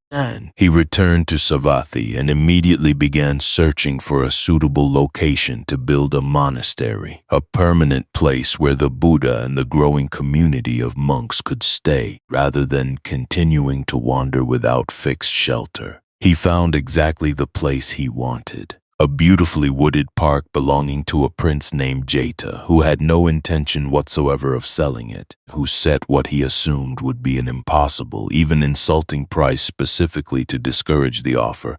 The entire ground covered, edge to edge, with gold coins, laid down one beside another until not a single patch of bare earth remained visible. Most wealthy men, faced with a price designed deliberately to be impossible, would have walked away, not perhaps with a complaint about princes who don't take honest business seriously. Anathapindika did not walk away. He began, according to the tradition, having his servants haul cartloads of gold to the site and lay them down exactly as specified, coin by coin, covering the ground with a literalness that startled the prince into reconsidering the entire transaction. But that's not even the strangest part of this story. When a small strip of ground near the gateway remained uncovered, gold running short by the narrowest possible margin, Prince Jeta, watching this entire spectacle unfold in front of him, stopped the transaction himself, not to demand more gold. To offer the remaining strip as his own donation to the project, suddenly moved, in a way the texts suggest even surprised him, by witnessing this level of devotion in person. The monastery that resulted, Jetavana, became one of the most important sites in the entire early Buddhist world. And it carried, bedded permanently into its very name, the donor whose reluctant generosity completed what Anathapindika's relentless generosity had begun. Let that sink in for a moment, because the gold itself is not really the point of this story, however dramatic the image of an entire park floor covered coin by coin might be. The point is what that gesture represented in a man who had spent years, by his own quiet admission, gripping his wealth tightly enough that even he, in retrospect, recognized it as a kind of anxiety dressed up as prudence, dana, generosity, giving freely, not the deliberate loosening of the closed fist, became for Anathapindika not a single dramatic act but an entire reorientation of how he related to everything he possessed. Centuries later, the Chinese pilgrim Xuanzang, traveling through the region recording the sites connected to the Buddha's life, described visiting the ruins of Jetavana directly, by then partially decayed, the great halls reduced to foundations and scattered stone, yet still recognizable as the place where this particular transformation had once unfolded in full. The gold by Xuanzang's time was centuries gone. What remained was the shape of the generosity itself, preserved in memory and in the very ground where it had happened. There's a quieter side to Anathapindika's story, though, one that's easy to lose underneath the dramatic image of gold coins covering an entire park. And, according to several accounts, even after his transformation, even after becoming the tradition's most celebrated lay donor, Anathapindika continued giving so consistently, so far beyond what cautious financial planning would recommend, that his fortune eventually declined substantially from its original scale. He did not become destitute, but the merchant who once measured his security in tightly held reserves ended his life with considerably less held tightly than he once had. And according to every surviving account, with considerably more peace than the anxious accumulation of his earlier years had ever managed to provide him. There is a particular account from his later years worth pausing on directly, because it illustrates something the gold coin story, dramatic as it is, does not quite capture on its own. According to the tradition, a group of deities once appeared to Anathapindika's household, attempting to dissuade him from continuing his generosity at a level that had visibly begun to strain his finances, warning him that his family's prosperity was being eroded by gifts he could no longer fully afford. Anathapindika's recorded response was direct. He had no intention of measuring his giving against what remained convenient to give, and he would not be deterred by warnings about his own material comfort from a practice that had brought him more genuine ease of mind than all his accumulated wealth ever had. The deities, according to the account, withdrew, apparently satisfied that nothing they could offer would shift a conviction this settled. This single exchange tells you something the gold coins alone cannot. Anathapindika's generosity was never simply a single grand gesture performed once, in a moment of inspiration, and then quietly receded from in the years that followed. It had become, by his later years, the entire structure of how he related to everything he held. A settled disposition rather than an isolated act. The kind of transformation this video keeps insisting matters more than any single dramatic moment, however impressive that moment might look from the outside. Hold that thought, because there is a detail buried in Anathapindika's later years that this story is not yet ready to fully explain. Something about the way wealth, once it stops being gripped so tightly, has a way of finding its way toward exactly the people who need it most, sometimes in connections no one involved could have anticipated in advance. We will return to this thread, not yet. Now, the lesson sits closer to home than gold coins covering a park. Almost no one watching this video thinks of themselves as greedy, in the same way Anathapindika, before his transformation, almost certainly did not think of himself that way either. Greed rarely announces itself with that word. It shows up instead as the hesitation before sharing something you have plenty of, a quiet calculation about whether someone else's need is really your responsibility, the tightening, almost imperceptible, around things, money, time, attention, that credit for a job well done, that cost you nothing significant to release, and yet somehow still get held on to a little too tightly, a little too long. What would it look like today, this week, to lay down even one small strip of ground, not an entire park covered in gold, nothing close to that scale, just one small specific act of loosening a grip you didn't even fully realize you're holding? Consider, out for a moment, what made Anathapindika's transformation durable rather than fleeting. It would have been entirely possible for him to have heard the teaching that first sleepless night, felt moved by it briefly, and returned to his ordinary patterns within a matter of weeks. The way a moment of inspiration often fades once the immediate circumstances that produced it have passed on. What kept his transformation from following that more common trajectory was the specific, concrete action he took almost immediately afterward. Not a vague intention to be more generous in general, but a single, enormous, public commitment that left him no quiet way to retreat from it. The gold on Prince Jeta's ground was not simply a gesture of devotion. It It was a mechanism, deliberately or not, for making his own change of heart difficult to undo. There is something worth learning here beyond the story itself. Insight alone rarely sustains a transformation on its own. It tends to need a concrete action attached to it.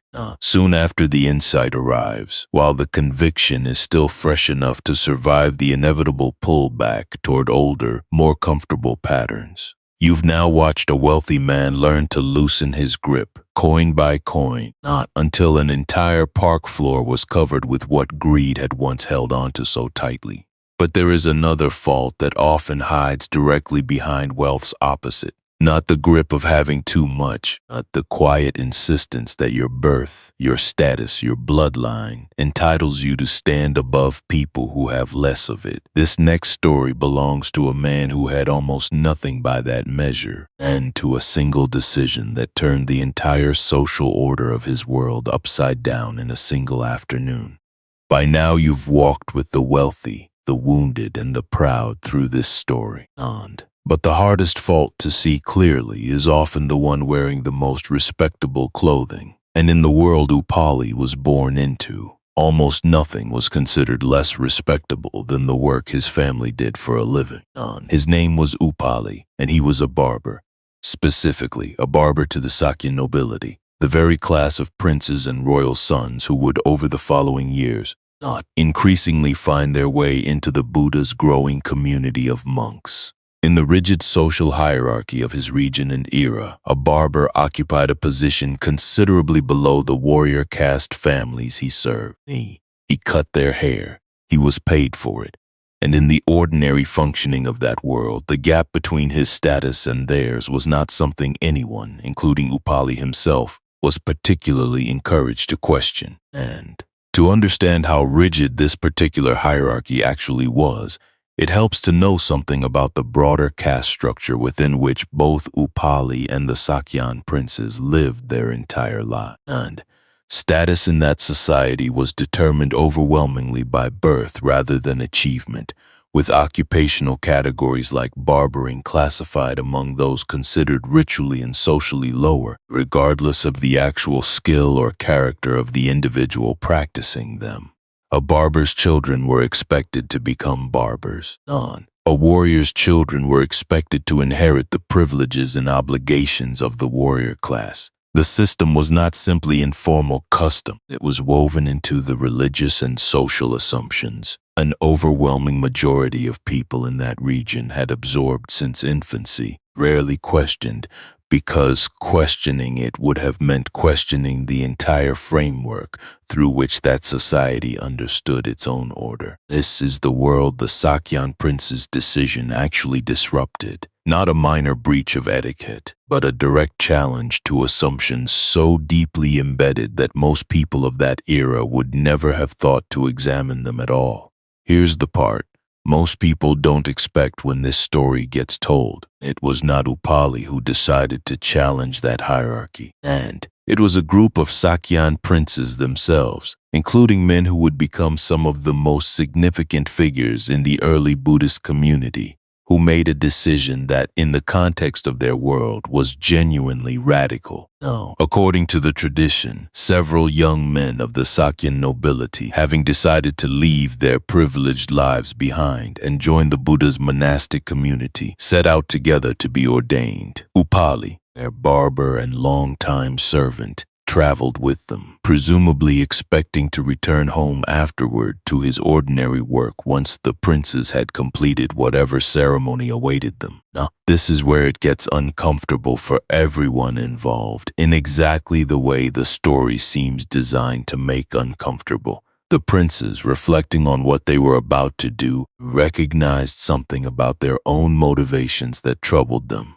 They worried, with what reads as genuine self-awareness, that even inside a community explicitly built to dissolve worldly status, their old habits of rank and privilege might simply reassert themselves in subtler form. That they would, without even fully intending to, continue treating Upali as beneath them, simply because that had always been the shape of their relationship before. So they made a request that stunned everyone who heard it. including, almost certainly, Upali himself. And they asked the Buddha to ordain Upali first, before any of them, ahead of every single prince in the group, specifically so that Upali, once ordained, would hold seniority over all of them within the monastic community. In a system where seniority determined precedence, where one bowed to those ordained earlier regardless of their birth, this single decision meant that princes of the Sakyan nobility would, for the rest of their monastic lives, not formally defer to their former barber. Notice what the Buddha does with this request. He does not hesitate, does not soften it, does not suggest a gentler compromise that might spare the princess's dignity. Then he grants it exactly as asked. Upali is ordained first, and from that moment forward within the walls of the monastic community, men who had been born to rule deferred formally and repeatedly, not to a man their own families had once paid to cut their hair. Mana. Pride, specifically the pride that attaches itself to birth, to bloodline, the accident of which family happened to produce you, rarely gets named directly when people discuss it in their own lives. It hides instead inside words like standards and tradition and the way things have always been done. The Sakyan prince's decision was not simply an act of generosity toward Upali. It was a deliberate and structural dismantling of exactly the kind of pride that doesn't announce itself as pride at all. The quiet, often unconscious assumption that your background entitles you to deference others must earn through different means.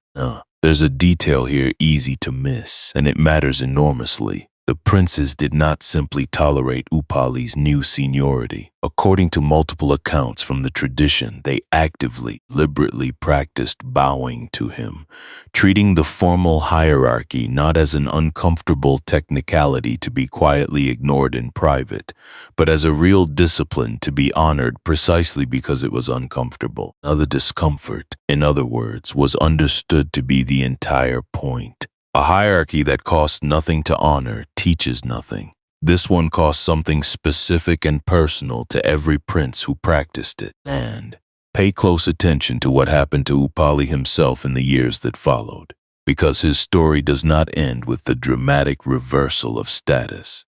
It continues into something arguably more significant. Upali went on to become recognized as the foremost expert among all the Buddha's disciples in matters of Vinaya, the entire body of monastic discipline and conduct governing how the community lived together. The Vinaya Pitaka itself, according to tradition, draws extensively on Upali's recollection and expertise, now recorded and preserved specifically because the community recognized him as the most reliable authority on exactly these questions. It is worth understanding what this body of knowledge actually consisted of, because the scale of it tells you something important about what Upali had built in the years since his ordination. The Vinaya was not a short list of rules a person might memorize in an afternoon.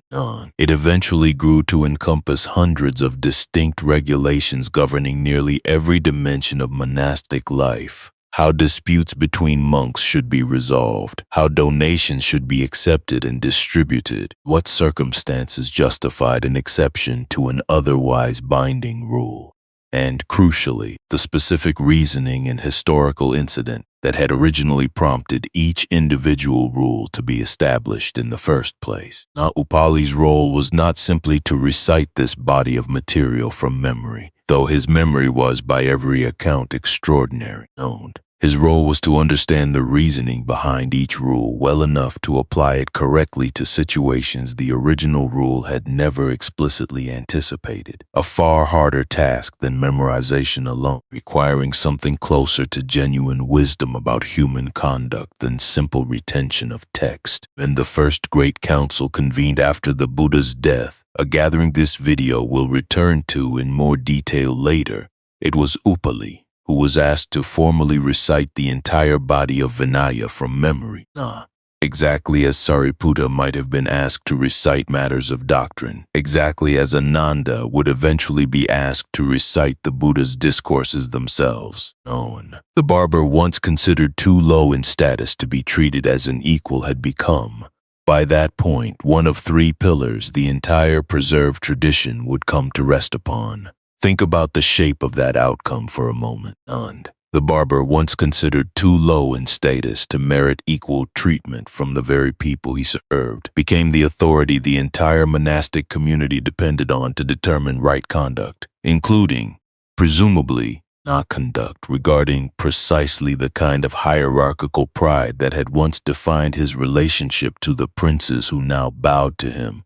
The dust that had coated an entire social system did not simply get acknowledged. It got actively, deliberately reorganized until the person once placed at the bottom of it became, by a different and more durable measure, one of the people standing closest to its center. This is where the story turns personal in a way that has nothing to do with barbers or princes specifically. And almost no one watching this video would describe themselves as someone who looks down on others based on background or status. And yet pride built on inherited position rarely announces itself that bluntly, and it shows up instead in smaller, more deniable forms. The assumption that someone with less formal education has less worth offering in a conversation. The reflexive deference given automatically to a particular accent, a particular school name, a particular neighborhood, regardless of the actual character standing in front of you.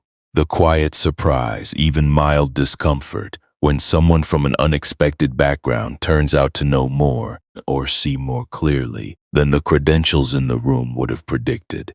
Here's where this story asks more of you than a simple lesson about humility would. The lesson is not simply that status doesn't matter. It is more specific and more demanding than that real humility sometimes requires active, structural, uncomfortable action, not just a private feeling of equality, comfortably held while nothing actually changes, but a willingness to formally, visibly defer to someone the world has told you your entire life that you are entitled to stand above. There's one more thread worth pulling before this chapter closes, and because it connects directly to where this story is heading next. Upali's later role as the keeper of monastic discipline meant he became, in a very real sense, responsible for helping an entire community learn to recognize and correct its own faults collectively, not simply individually, the way Sariputa's private nightly review had operated, but as a shared structural practice binding the whole community together. Where Sariputta turned a mirror toward himself alone in the quiet of evening, Upali helped build something closer to a mirror the entire community could use together, openly, without anyone being exempt from its reflection because of who their parents happened to be. If this chapter is landing somewhere specific for you, some hierarchy you've quietly accepted as simply how things are, some deference you give automatically without examining why, that recognition is worth sitting with rather than letting slide past. If this kind of long-form teaching is useful to you, a subscribe button helps more people find their way to it at the moment they're ready to hear it. And there's a reason this particular fault, pride built on inherited status rather than earned character, shows up so persistently in ordinary family life, long after anyone has stopped thinking about princes or barbers. And picture a parent, exhausted, raising a voice at a child over something genuinely minor, a spilled glass, a forgotten chore, and notice what's actually happening underneath that flash of anger. Some of it is the spilled glass. A surprising amount of it is something closer to status quietly defended. The assumption that a parent's authority should not need to be repeated twice, that a child's small failure to comply immediately is somehow a challenge to a hierarchy the parent feels entitled to. The same way the Sakyan princes once felt entitled, without examining it, to stand above their barber. And the parent who catches that flash before it becomes a shout, who asks what is actually being defended in that moment, status or the child's genuine well-being, is doing, in miniature, in an ordinary kitchen, exactly what those princes did on a much larger stage, choosing to set down an inherited assumption of automatic deference, even when no one would have questioned them for keeping it. The barber who became the keeper of the community's conscience did not arrive at that role by accident. He arrived there because a group of princes, in a single uncomfortable decision, chose to dismantle exactly the kind of pride this video has spent this entire chapter examining, and discovered, in the process, that the person they had once placed beneath them had something to teach all of them about living well together. If this kind of long-form teaching is useful to you, the subscribe button helps more people find their way to it. And if you've got a moment, I'd genuinely like to know, has there ever been a moment you caught yourself deferring to or dismissing someone based on something that had nothing to do with their actual character? That recognition is worth sitting with. You've now watched anger kneel in a road, watched greed loosen its grip coin by coin, watched inherited pride dismantled by princes willing to bow to their own barber. Each of those faults, however difficult, had something in common. A person who could eventually see clearly enough to choose differently.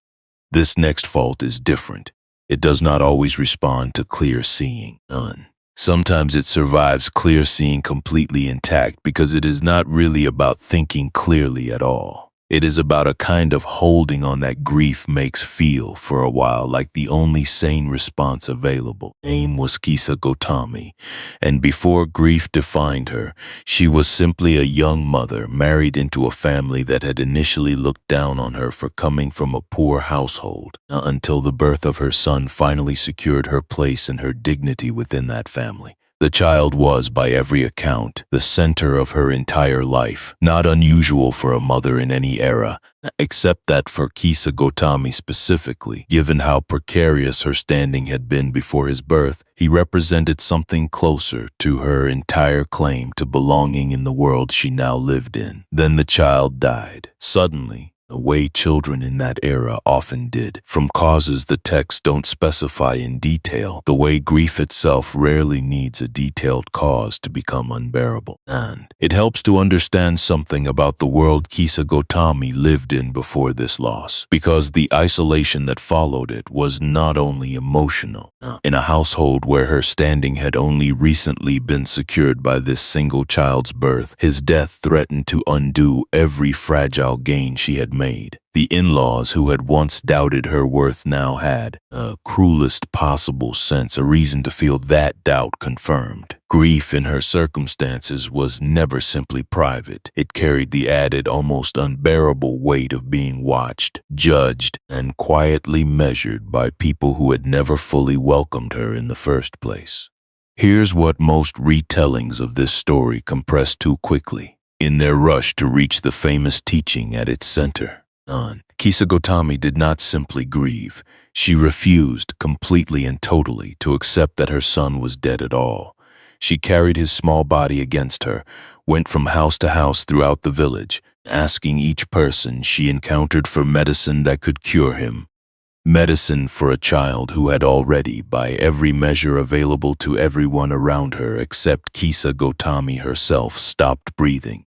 This is not a story about a foolish woman who couldn't understand what had happened. Upadana, clinging, attachment so total it reshapes a person's entire perception of reality, does not operate through stupidity. It operates through a kind of narrowing where the unbearable fact gets pushed again and again just outside the boundary of what the mind will allow itself to fully register. The villagers, watching her carry her dead son door to door, understood immediately what had happened. Kisa Gotami, somewhere beneath the surface, very likely understood it too. And still she kept walking, kept asking, because the alternative, finally accepting what every door she knocked on confirmed without saying it directly, was, for the moment, simply more than she could hold. Eventually, someone directed her, with what reads in the texts as a mixture of compassion and genuine helplessness, toward the Buddha, suggesting he might have medicine capable of helping her son. She found him and made her request directly. And here is where this story turns into something far more interesting than a simple miracle narrative. The Buddha did not tell her immediately that her son was dead. He did not lecture her about impermanence, not offer the kind of clear-eyed correction that might have simply bounced off a mind not yet ready to receive it. Instead, he gave her an assignment, and he told her he could prepare the medicine she needed, but only if she first brought him a few mustard seeds, gathered from any household in the village that had never experienced a death. Any household at all. Just a few seeds, and from a single home untouched by loss. Watch the shape of what the Buddha does next, because its genius lies entirely in what it doesn't say directly. He does not argue with her belief that medicine might still help, and he meets her exactly where she is, inside the logic she is currently operating within, and sends her on a search that will, by its very design, teach her something no direct argument could have taught nearly as effectively. Kisa Gotami went from house to house once more, but this time the question was different. Every household had mustard seeds. That was never the difficulty. The difficulty was finding one that had never lost someone. House after house, the answer came back the same, sometimes offered freely, sometimes only after a pause, sometimes accompanied by another family's own grief surfacing in response to her question. A husband had died here, a child there, a parent in another house just the previous year. Every single household she visited carried its own version of exactly the loss she was carrying. This is the moment everything changes. Oh, it does not change all at once, the way the texts sometimes get compressed into suggesting. It happens gradually, house by house, not the accumulated weight of every shared loss slowly doing what no single conversation could have accomplished. By the time evening fell, Kisa Gotami understood, not as an abstract teaching delivered from outside her, but as something she had walked through and confirmed herself, door by door with her own feet and her own ears, that death was not a unique catastrophe that had selected her alone for suffering. It was the single most universal fact connecting every household in the village, every household in every village, without a single exception anywhere. She returned to the Buddha without the mustard seeds, and this time, when he spoke to her about the nature of impermanence, about how every being that has ever lived eventually faces exactly this same separation regardless of love, regardless of how tightly anyone tries to hold on. The teaching landed somewhere the same words, delivered that morning before her search almost certainly could not have reached.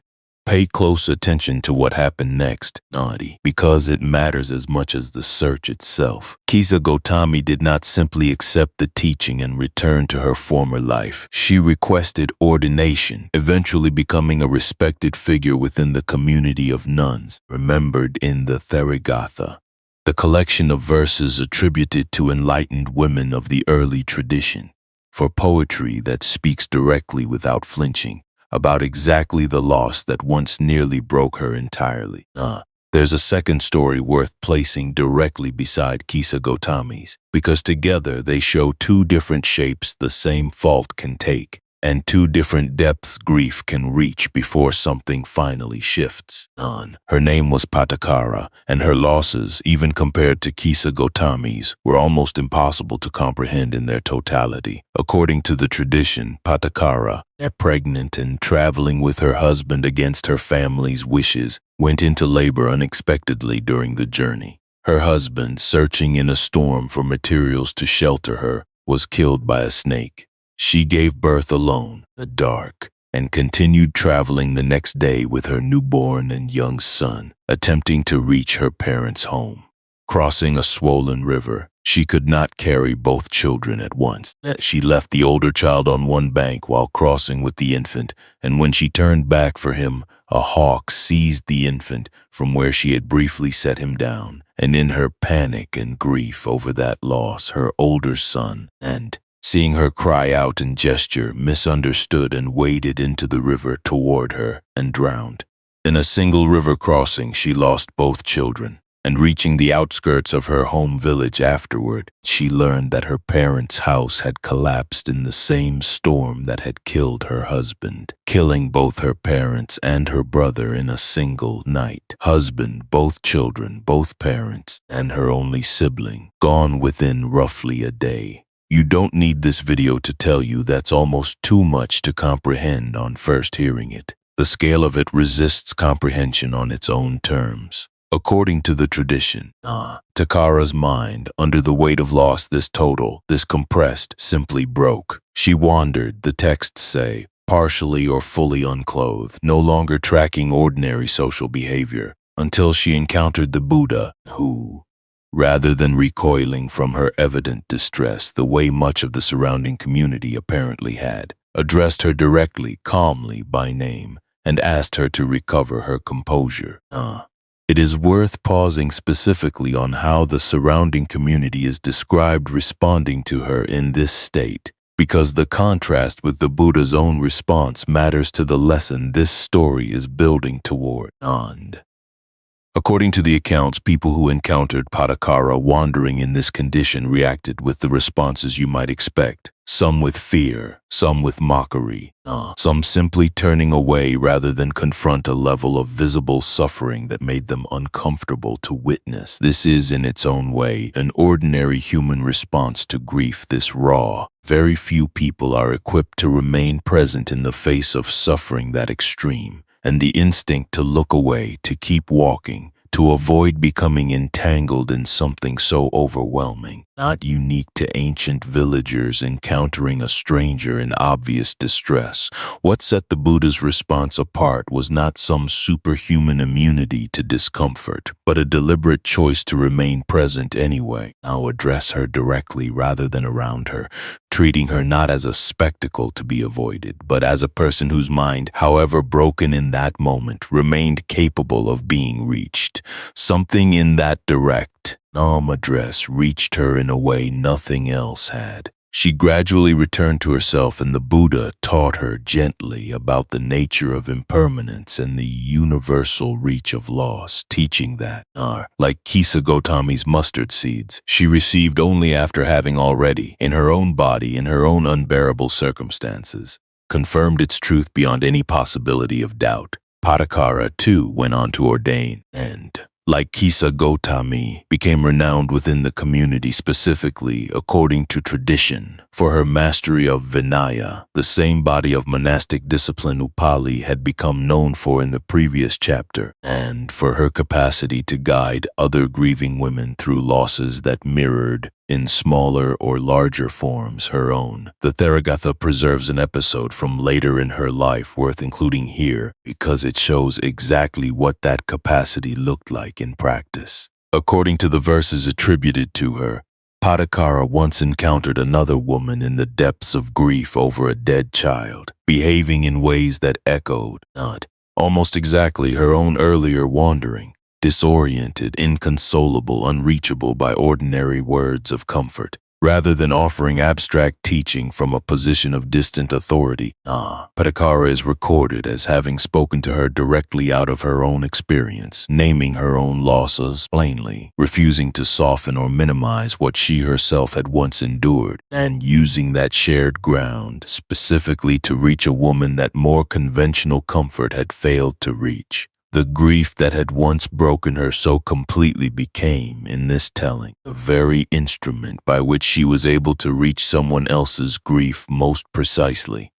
She did not have to imagine what total loss felt like. She had only to remember it accurately enough to recognize it in front of her. This is where these two stories resist the comfortable, tidy version grief narratives often reach for.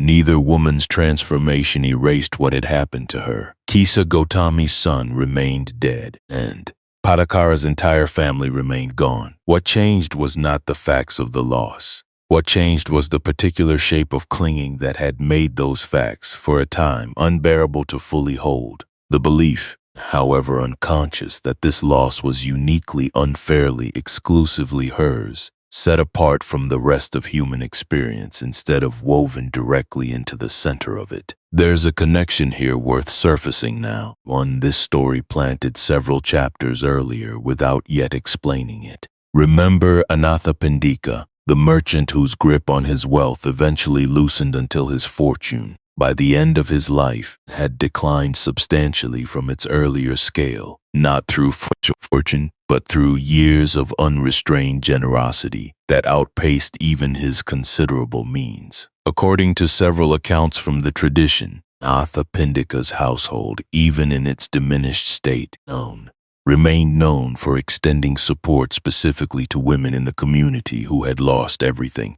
Women whose circumstances closely mirrored exactly what Kisa Gotami and Patakara had endured before their ordination. The wealth that greed had once gripped too tightly had become, by the end of that earlier story, a quiet net of support, catching precisely the kind of catastrophic loss this chapter has just walked through in detail. And the chapter that seemed, several chapters ago, to be only about a merchant and gold coins turns out to have been laying groundwork for exactly this moment. Grief is different from the other faults this video has examined so far. Anger can be confronted directly, the way the Buddha confronted Angulimala on an open road.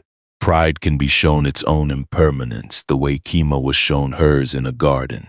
But grief, especially grief this total, rarely yields to direct confrontation. It requires something closer to what both these women received. Not an argument defeating their clinging, but an experience large enough, undeniable enough, to let the clinging finally, gently, release its own grip from the inside. If you are carrying something right now that this chapter has touched, a loss that still feels, even now, like it singled you out specifically, like no one else could possibly understand its particular weight. These two stories are not offered as a tidy solution to that feeling. They are offered as evidence that the path through it has been walked before, by people whose losses were every bit as real, every bit as devastating as anything you are carrying. You've now watched grief release its grip, not through argument, but through experience large enough to dissolve the belief that loss belongs to one person alone. The faults examined so far have in their own ways all eventually loosened. This next chapter is harder, not because it includes a story where that loosening never happened at all, placed deliberately beside a second story where, against every reasonable expectation, it did. There's a detail here easy to miss if you assume every fault in this tradition eventually gets resolved through patience and right teaching. Some don't. Devadatta was the Buddha's own cousin, ordained early in the community's history, by most accounts genuinely capable, genuinely respected for a significant stretch of his monastic life. And Issa, envy, a particular suffering that comes from measuring your own worth against someone else's recognition, consumed him so completely over time that the tradition remembers him almost exclusively for what that envy eventually drove him to attempt. It is worth remembering that this was never a story about a stranger's hostility. Devadatta and the Buddha had grown up together, by some accounts as childhood companions, before either of them had taken up the monastic life at all. Several early sources describe a rivalry between them dating back even further, to a contest for the hand of the woman who would eventually become the Buddha's wife. A detail the tradition includes, deliberately or not, as an early seed of the resentment that would define so much of Devadatta's later life. Whatever the precise origin, by the time both men had become senior, respected figures within the same monastic community, the gap between how each was regarded had grown wide enough that proximity itself seems to have become its own kind of torment for Devadatta, watching daily a level of devotion and reverence directed toward his cousin that no amount of his own genuine capability ever seemed to bring him in equal measure. According to the texts, Devadatta's resentment grew specifically around proximity to the Buddha's authority and the community's devotion.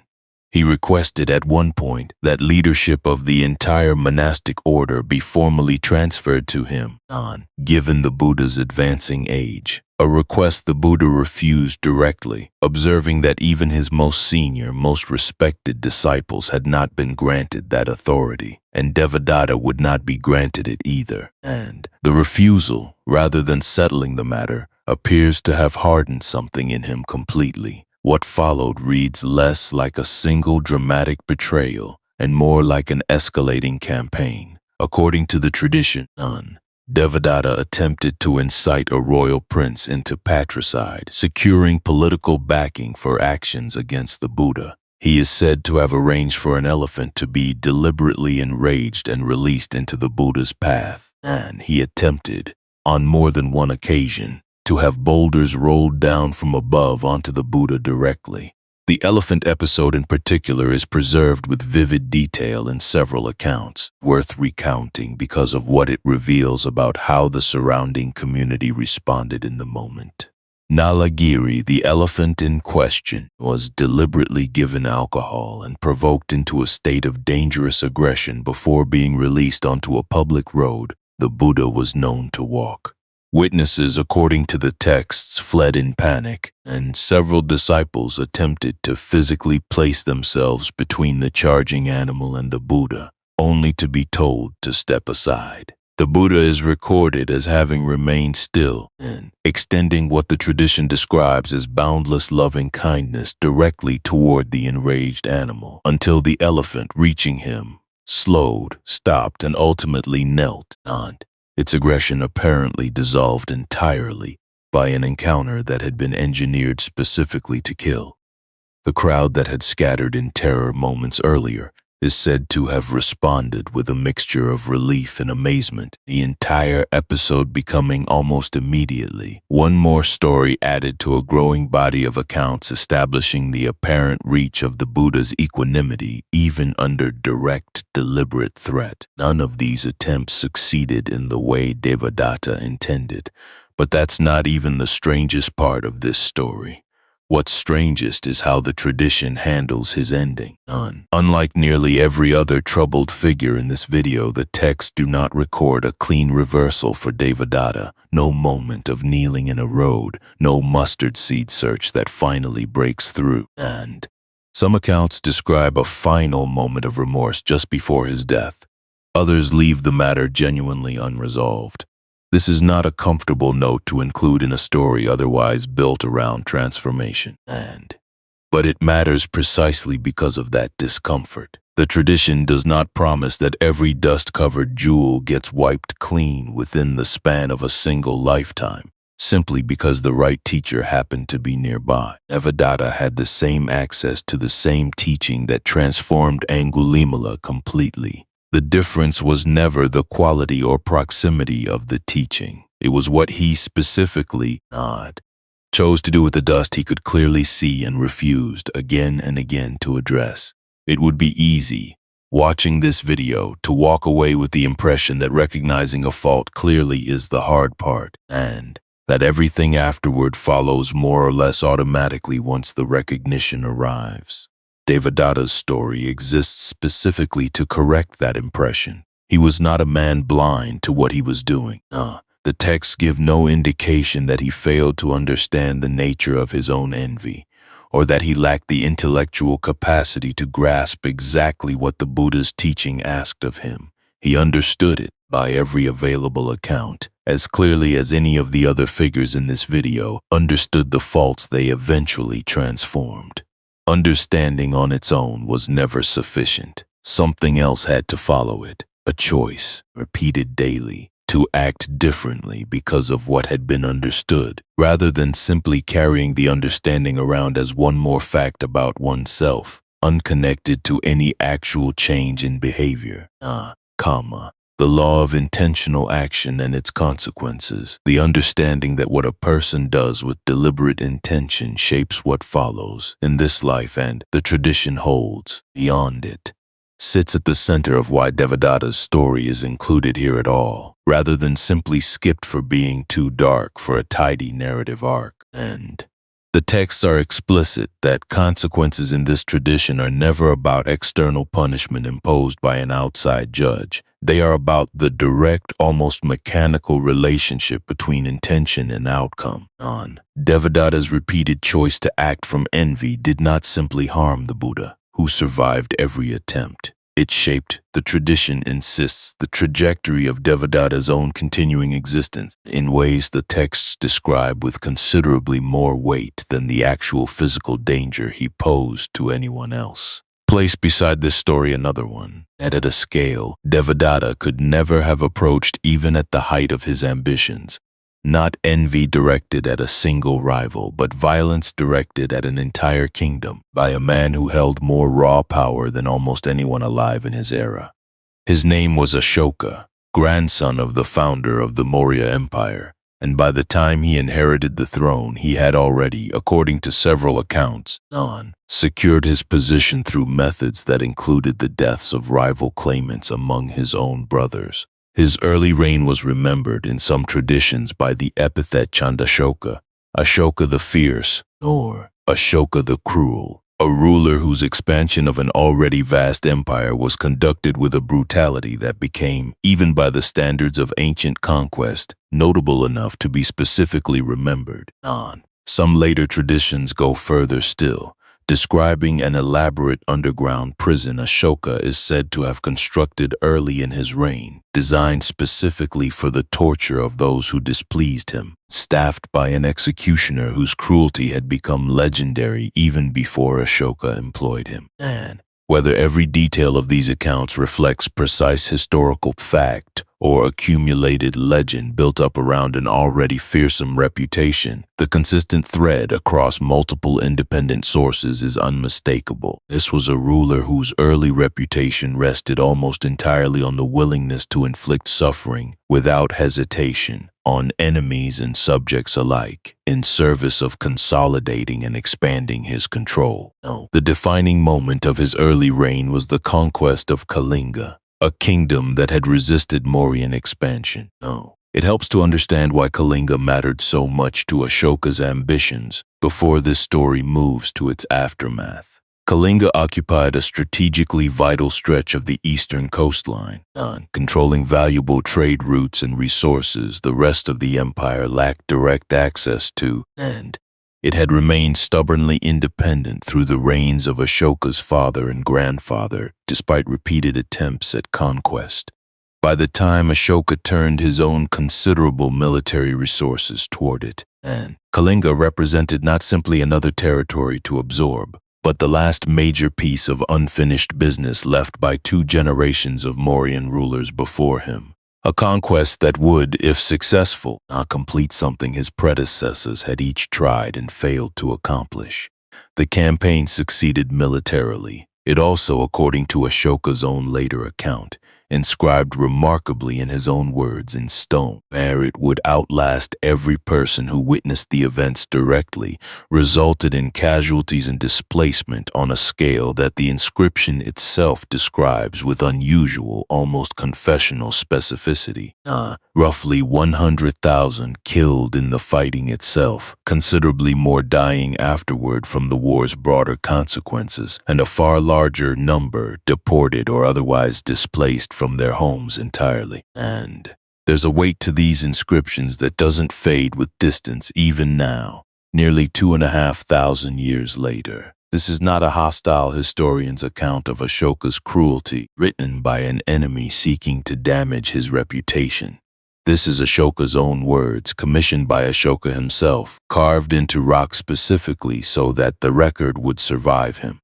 Scription describes the king surveying the aftermath of his own victory and experiencing something the text renders, even in translation across millennia, as genuine and unmistakable anguish, remorse so total that the surviving inscriptions describe him explicitly renouncing further military conquest, turning instead toward what he called conquest by Dhamma, victory through righteousness rather than the sword. Stay with this for a moment, because the scale of what changed in this single man deserves more weight than a quick summary can give it. This was not a minor ruler, having a private change of heart with no real consequences attached. This was the absolute monarch of one of the largest empires in the ancient world, not commanding resources and armies capable of conquering essentially anyone in the region he chose to conquer, voluntarily setting that capability aside. Not through defeat, not through external pressure, but through what the inscriptions themselves frame as direct confrontation with the human cost of what he had already done. Compare this for a moment, how rulers across history have typically responded to military success of this magnitude. Conquest, throughout most of recorded history, tends to produce more conquest, not less. Victorious rulers consolidating territory and then, more often than not, turning their now larger resources toward the next available target, the logic of expansion feeding itself in an almost self-perpetuating cycle. Ashoka had every conventional incentive to continue exactly that pattern. His empire, even before Kalinga, was already among the largest the region had ever seen, his military apparatus already proven, his remaining unconquered neighbors considerably weaker than the kingdom he had just subdued at such cost. The path of least resistance, the path nearly every ruler in his position throughout history has actually taken, would have been simple continuation. He chose instead the considerably harder, considerably rarer path of stopping. The rock edicts that survive him, inscriptions placed throughout the empire, language ordinary people could read and understand, rather than the more formal court language typically used for royal proclamations, describe policies that, for their era, were genuinely unusual. Hospitals for both humans and animals, wells dug along roadways for travelers, trees planted for shade, officials specifically tasked with the welfare of prisoners and the elderly, and explicit instructions toward religious tolerance across the many different faiths and philosophical traditions practiced within his vast territory. The geographic spread of these inscriptions tells its own story about how seriously Ashoka intended this transformation to be taken. Archaeologists have located rock edicts and pillar inscriptions scattered across a territory spanning from what is now Afghanistan in the northwest to the southern reaches of the Indian peninsula, carved in multiple regional scripts and even, in some border regions, in Greek and Aramaic, to ensure the message reached populations who could not read the more common scripts used elsewhere in the empire. This was not a single proclamation issued once from a capital city and left to filter outward through word of mouth. It was a deliberate, sustained, empire-wide communication campaign, repeated across decades, in language specifically chosen to be accessible to ordinary subjects, rather than only to the educated elite who might have encountered a more conventional royal decree. Notice what doesn't happen in this transformation, because the absence matters as much as what's present. Ashoka does not become a monk. He does not abandon his throne or retreat from worldly responsibility. And his transformation happens entirely within the role he already occupied. A king who continues governing, continues holding immense power, but who redirects that power according to an entirely different understanding of what it should accomplish. This detail matters more than it might first appear, especially set against a video that has spent considerable time following people who left ordinary life behind entirely to pursue this teaching. Ashoka represents something different and in some ways more directly relevant to most people watching this video right now. Proof that the deepest transformation this tradition describes does not require abandoning your actual responsibilities, your actual position, your actual sphere of influence, however large or small that sphere happens to be. A parent does not need to leave their children to practice this. An employee does not need to quit their job. A person with real obligations, real power over other people's lives, however modest that power might be compared to an emperor's, can redirect the exercise of that power without first escaping the circumstances that gave them the power to begin with. Ashoka simply did. At the largest possible scale, what this video keeps insisting is available at every scale. Not a change of location, but a change of direction within the very life already being lived. This is the chapter-level question this video has been quietly carrying since it was first raised. What does it look like for someone to recognize their own dust at the largest possible scale, with the fewest possible external constraints requiring them to change? Devadatta, watched closely by an entire community, eventually facing consequences for his actions, still could not, or would not, and complete the turn Angulimala managed on an open road. Ashoka, answerable to almost no one, holding more unchecked power than nearly any person in his era, somehow did. There's a detail in the rock edicts worth sitting with directly. because it is unusually candid for a ruler's own commissioned inscription. Ashoka does not simply announce his new policies and move on. He explicitly states his regret. He describes the suffering caused by the Kalinga campaign in terms that do not minimize or justify it. Language a ruler concerned only with legacy management would likely have avoided entirely. This is not a polished public relations document. It reads in places like a man working through something he cannot fully resolve. Carving his unfinished reckoning into the only material durable enough to outlast his own lifetime.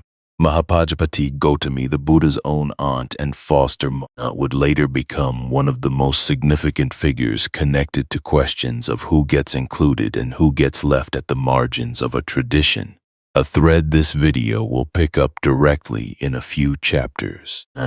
But there is a connection worth planting here between her story and Ashoka's that won't fully resolve until later. Both figures, in entirely different ways, pushed against structures that told them implicitly or explicitly, and where the limits of inclusion and forgiveness were supposed to sit, and both in their own ways refused to simply accept those limits as final. If you're finding value in watching faults this large, envy that never lets go, violence that nearly didn't either, get walked through with this much honesty, the subscribe button helps this kind of long-form teaching reach more people exactly when they need it. And here's a question worth sitting with before the next chapter begins.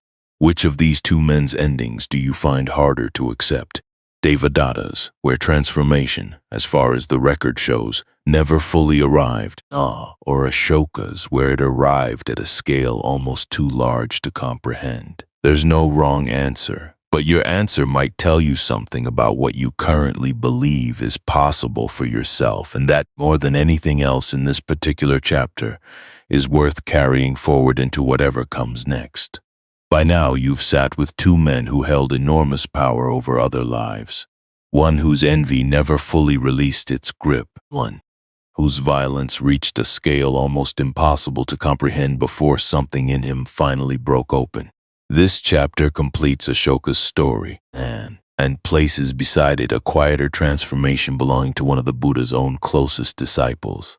Proof that the dust this video keeps describing collects at every possible scale, from an empire down to a single mind working through its own private history. Here's where the story turns, because the question this video planted 2 chapters ago, an unfinished inscription, a reckoning Ashoka had not yet completed, finally gets its full answer. The rock edicts did not appear all at once, fully formed, the morning after Kalinga's fall.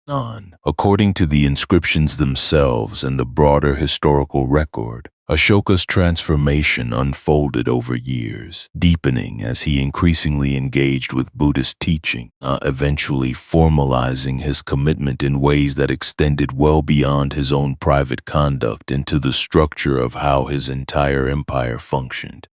Unfinished line in that earlier inscription, the detail this story asked you to hold on to, concerned a section of the edicts addressing what Ashoka called Dhamma Mahamantras, officials he created specifically to oversee the welfare of his subjects across religious and social lines, including groups his predecessors had never extended this kind of formal protection toward.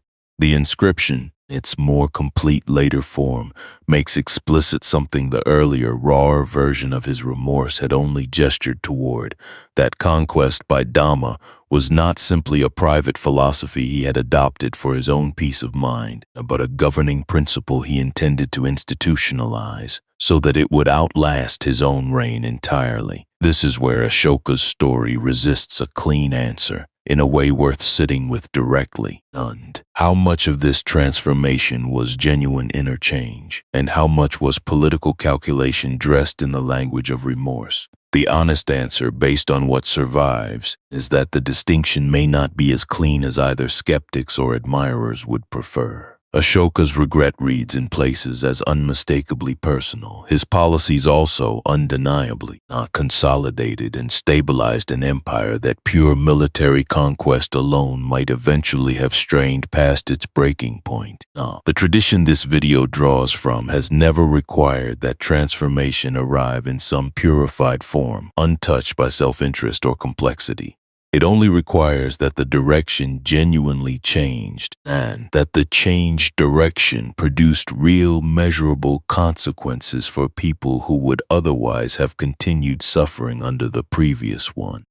According to the Mahavamsa, the chronicle preserved in Sri Lanka recording the spread of Buddhism well beyond the Indian subcontinent, Ashoka's transformation eventually extended outward through his own children. His son, Mahinda, and his daughter, Sangamita, are recorded as having traveled to Sri Lanka specifically to establish Buddhist teaching there, carrying with them, according to the chronicle, a branch of the very tree under which the Buddha is said to have first sat and looked honestly at his own mind centuries earlier. The chronicle describes this transmission with the kind of careful, almost ceremonial detail reserved for events its compilers considered foundational. The moment a teaching born from one man's willingness to examine his own dust crossed an ocean and took root in entirely new soil. And to understand why this mattered so much to the people recording it, it helps to understand the scale of what Ashoka actually governed. The Mauryan Empire under his rule stretched across nearly the entire Indian subcontinent, encompassing dozens of distinct languages, religious traditions, and ethnic groups administered through a bureaucracy sophisticated enough to leave behind detailed records of grain storage, road construction, and public welfare measures spanning thousands of miles. A change of heart in a ruler this powerful was never simply a private matter. It rippled outward through every level of an administrative structure large enough to be, by some estimates, among the largest political entities anywhere in the world at that point in history. When this particular ruler decided that conquest by Dhamma mattered more than conquest by the sword, an empire that size did not simply note the sentiment. It restructured itself around it, sending officials, emissaries, and eventually his own children outward in service of a vision his earlier self,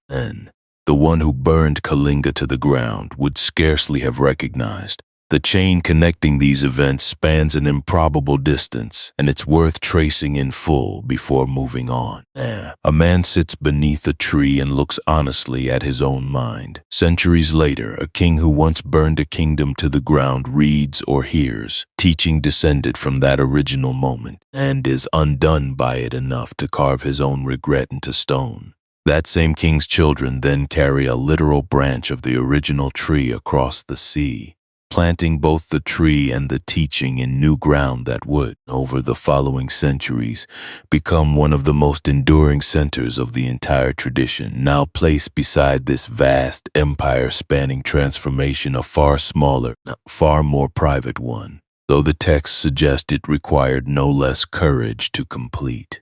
Moggallana was, alongside Sariputta, one of the two disciples the Buddha named foremost among the entire community. Sariputta for wisdom, Moggallana specifically for what the tradition calls psychic or supernormal abilities, a category covering capacities like exceptional concentration and, according to the texts, direct perception of things ordinarily hidden from view. He was, by every measure available to his community, among the most accomplished practitioners alive. And the specific abilities attributed to Moggallana in the texts are described in considerable, sometimes startling detail. The capacity to travel instantaneously between distant locations, to perceive the thoughts and circumstances of beings in realms entirely outside ordinary human perception, to communicate directly with deities and other non-human beings the tradition holds to exist alongside the human world. Whatever one makes of these specific claims, what matters for this chapter is less the literal content of these abilities and more what they represented within the community's own understanding, a depth of meditative mastery considered, alongside Sariputta's wisdom, among the highest possible expressions of what sustained practice could produce. If anyone within the entire early community might have seemed, on the surface, exempt from ordinary human vulnerability, it would have been a man capable of what the tradition attributes to Moggallana. And here's what most accounts of Moggallana's life skip past too quickly in their rush toward his more dramatic spiritual achievements. According to the tradition, his death came at the hands of bandits. In an attack, the texts connect directly to grievances held by rival ascetic groups resentful of his and the Buddha's growing influence. And the texts are explicit that this violent ending was understood and, within the tradition's own framework, as connected to actions from Moggallana's distant past specifically, an account describing an earlier lifetime in which he had been responsible for the deaths of his own elderly, blind parents, deceiving them, and orchestrating an attack he disguised as a robbery. This is harder material to sit with than the triumphant arc of his accomplishments might suggest. And it's included here deliberately rather than smoothed over. Moha, delusion, confusion deep enough to distort even the most fundamental relationships, not the kind of clouded thinking capable of justifying harm against the very people who gave you life, represents in this tradition's framework perhaps the most foundational of all the defilements, because it distorts the very capacity to see any of the others clearly in the first place. According to the tradition's understanding of karma, and Moggallana's eventual attainment of full liberation did not erase the consequence attached to that earlier, devastating action. The texts hold both things simultaneously, without treating them as contradictory. A person can achieve the deepest possible transformation available within this framework, becoming, in Moggallana's case, one of the two most accomplished disciples in the entire community, while still facing the working out of consequences set in motion by actions taken long before that transformation occurred. Liberation, in other words, was never presented as erasing the ledger. It was presented as a fundamental change in how a person related to whatever the ledger still contained. This distinction is worth holding on to carefully, because it is easy to misread as a kind of cosmic punishment narrative, where past wrongs eventually catch up regardless of how much a person has changed. That is not quite what the texts are describing. The violence of Moggallana's death is recorded not as evidence that his transformation had failed or fallen short, but as a separate thread of cause and consequence continuing to play out alongside an entirely genuine, complete transformation in how he met that consequence when it finally arrived. The texts describe him facing his own death with the same equanimity he had cultivated throughout his practice, not resisting it, not treating it as an injustice, but meeting it as simply the final working out of something set in motion long before liberation had even become a possibility for him. Notice what this does to the entire shape of the story this video has been telling. Angulimala's transformation did not bring back the people he had killed. Ashoka's regret did not undo Kalinga, and Moggallana's mastery, by the tradition's own account, did not exempt him from facing the consequence of harm he had caused in a different lifetime entirely. This is not a story about transformation as a magic eraser. It never was. And it is a story about transformation as a genuine consequential change in direction, one that coexists without contradiction with the ongoing reality of everything that came before it. There's a connection worth surfacing here between Ashoka at the scale of an empire and Moggallana at the scale of a single mind reckoning with its own deepest history. Both transformations required confronting something the person involved would very likely have preferred to leave buried. Ashoka could have simply consolidated his conquest and moved forward without ever commissioning a single inscription describing his own regret in such unflinching detail. Moggallana, by every account, could have continued practicing toward liberation without anyone needing to know, or without himself needing to fully face what an earlier version of his own mind had once been capable of justifying. This is where this entire middle section of the story arrives at its conclusion, because the pattern connecting Devadatta, Ashoka, and Moggallana together is not really about envy or violence or delusion specifically. It's about the relationship between scale and honesty. The observation that the size of the dust does not determine whether someone is willing to look at it. Some people, with an enormous power and almost no external accountability like Ashoka, look anyway. Others, watched closely by an entire community with every incentive to change, like Devadatta, somehow still do not. There is research, outside any religious tradition, examining a related question. What actually determines whether someone changes a destructive pattern after being confronted with its consequences?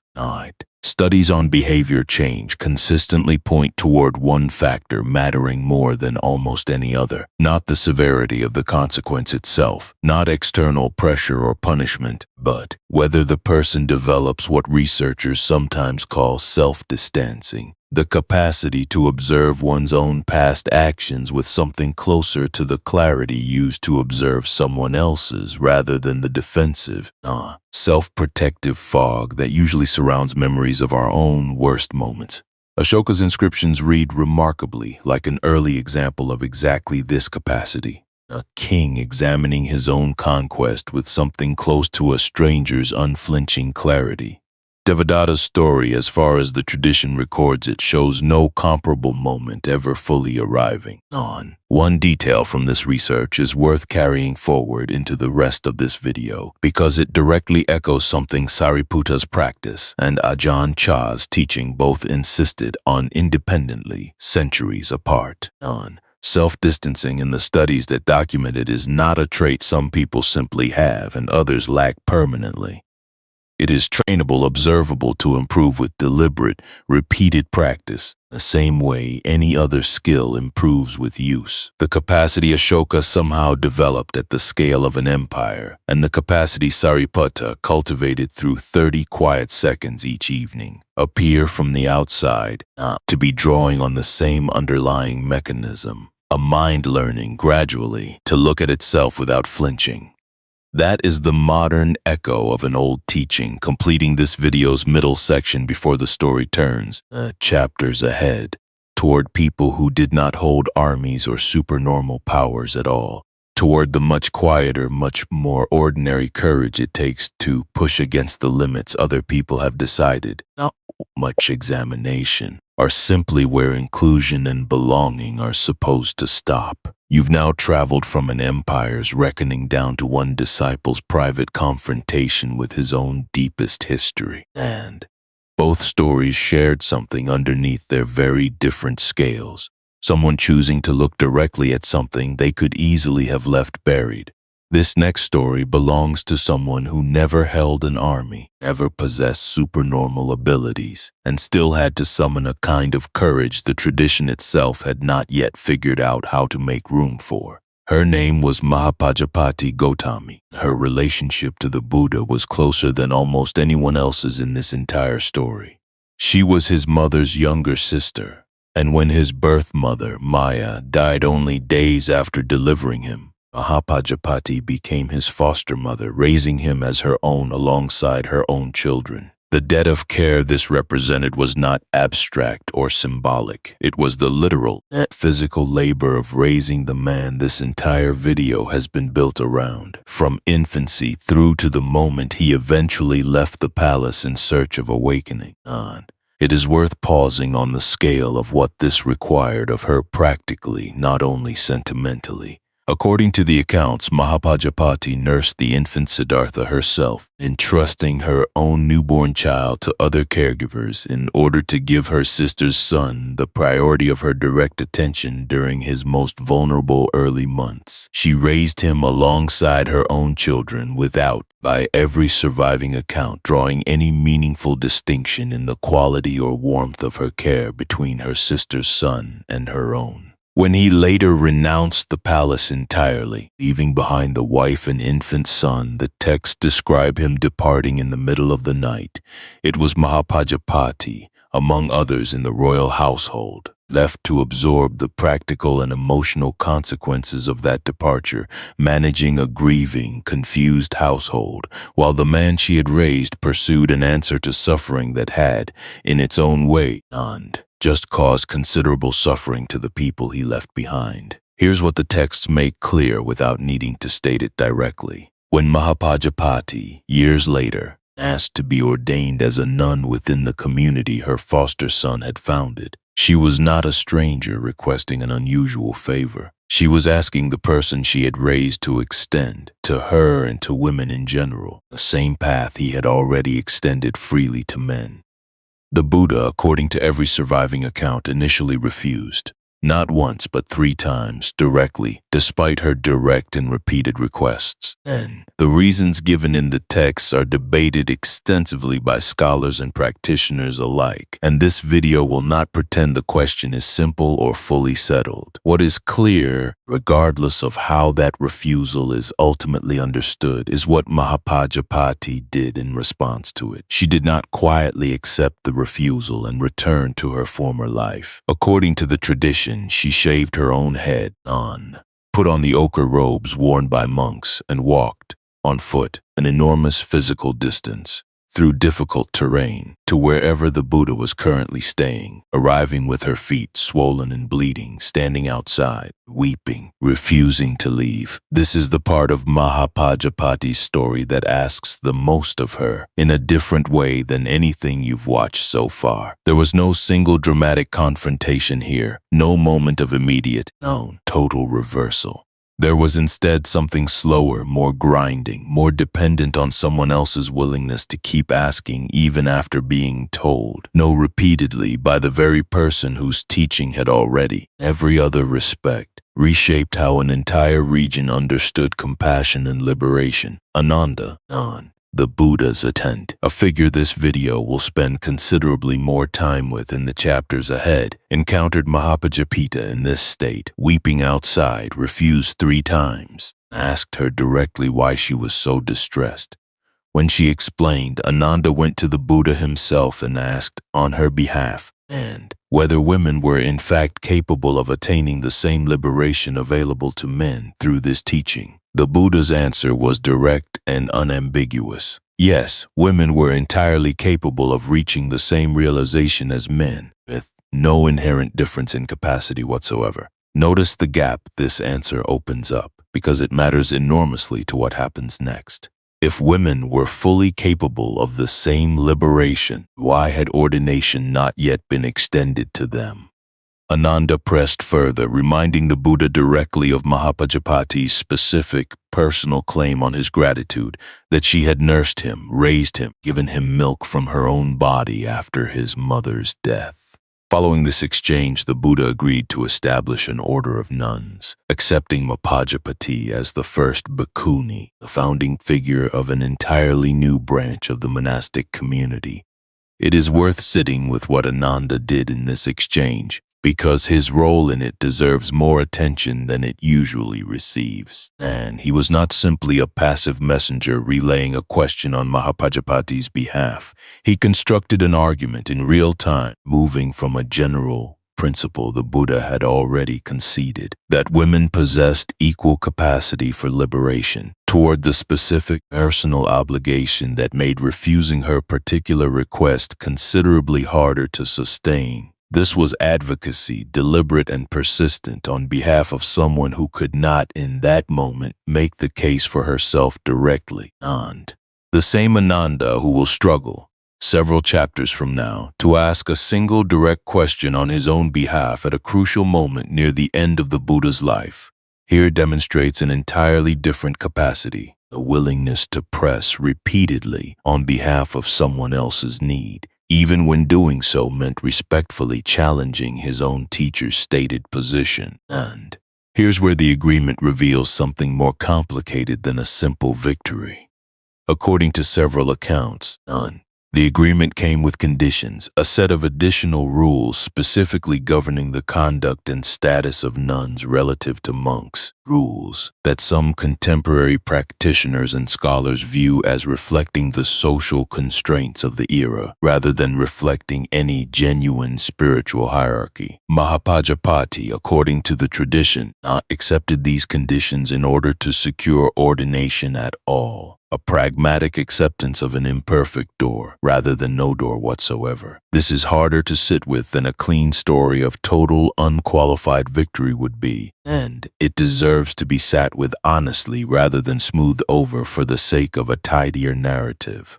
Mahapajapati did not receive everything she might have wanted, exactly as she might have wanted it. What she received was a beginning, an opening that did not yet fully resolve every question of equality it raised, but that nonetheless changed permanently and irreversibly what was possible for every woman who came after her. And Isa, the same envy that consumed Devadatta in an earlier chapter, could very easily have shaped a different version of this story. Mahapajapati could have resented the conditions attached to her ordination, could have measured her position constantly against the men around her and found every comparison bitter. The texts do not record that response. They record instead someone who used the opening she received to build something durable, rather than spending her energy resenting the narrowness of the door she had to walk through to get it. This distinction matters considerably for understanding what made Mahapajapati's path so different from Devadatta's, despite both of them confronting structures that denied them something they believed they deserved. Devadatta was denied formal leadership of a community he had served faithfully for years, and his entire remaining story became, in the tradition's telling, an extended campaign of resentment against that denial. Mahapajapati was denied immediate, unconditional ordination, offered instead a narrower, version of what she had asked for. And rather than spending her remaining decades measuring that narrowness against what she felt entitled to, she spent them building an entire flourishing community within the space that narrower opening actually allowed. Same basic structure, two entirely different responses, and the difference between those responses shaped everything that came after for each of them. There's a connection here worth resolving directly, because it was planted 3 chapters ago without explanation. And remember the thread linking Mahapajapati and Ashoka, both figures pushing against limits other people had decided, without much examination, were simply where inclusion was supposed to stop. Ashoka pushed against the limits of who deserved protection and welfare within his empire, eventually extending formal consideration to groups his predecessors had ignored. Mahapajapati pushed against the limits of who was considered capable of, or entitled to, the deepest practice the tradition had to offer. Neither received an instant, perfectly clean resolution. Both, through sustained, uncomfortable persistence, permanently expanded what came after them. According to several later accounts, Mahapajapati lived to an old age, leading a substantial community of nuns, including women who had themselves been previously married into the same royal family she came from, women who followed her example directly into ordination once the path had been established. Among the figures who eventually entered this order under condition Mahapajapati's persistence had made possible were women like Kema, whose transformation from vanity to wisdom you watched several chapters ago, and Visakha, whose own story of generosity, which this video has touched only briefly so far, deserves its full telling now. The texts describe Mahapajapati's own final days with unusual tenderness, even by the standards of a tradition generally restrained in its emotional descriptions. According to the accounts, sensing her own death approaching, she requested permission to see the Buddha one final time, and upon receiving it, performed what the tradition records as an extraordinary display of gratitude, bowing before him, touching his feet, expressing thanks not merely for the ordination he had eventually granted, but for the entirety of the life and teaching she had received through her connection to him. first as his foster mother and later as his student. The Buddha, in turn, is recorded as honoring her with a degree of formal respect rarely extended so explicitly to any single disciple, acknowledging directly the magnitude of what her persistence had accomplished, not only for herself, but for every woman who would walk through the door she had forced open. Visakha came from extraordinary wealth and married into a family that initially viewed her, a follower of the Buddha's teaching, with open hostility, given her in-laws allegiance to a different ascetic tradition.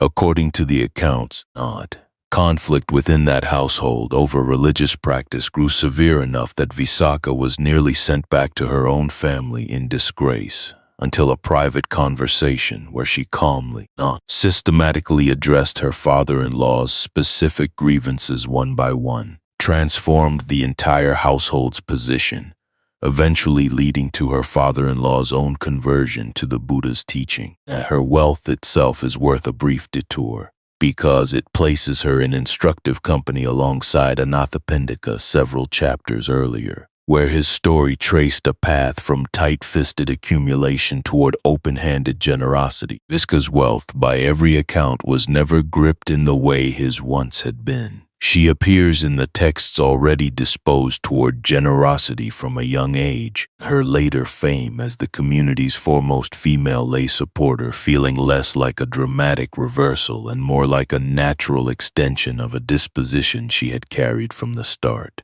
The two stories placed side by side and show this video something worth holding on to as it nears its end. Some people, like Anathapindika, need a specific dramatic turning point to loosen a false grip. Others, like Visakha, seem to arrive already disposed toward the very quality this entire video keeps describing as the goal. Proof that the path is not a single fixed shape everyone must travel identically, but a direction available to be approached from wherever a person actually happens to be standing.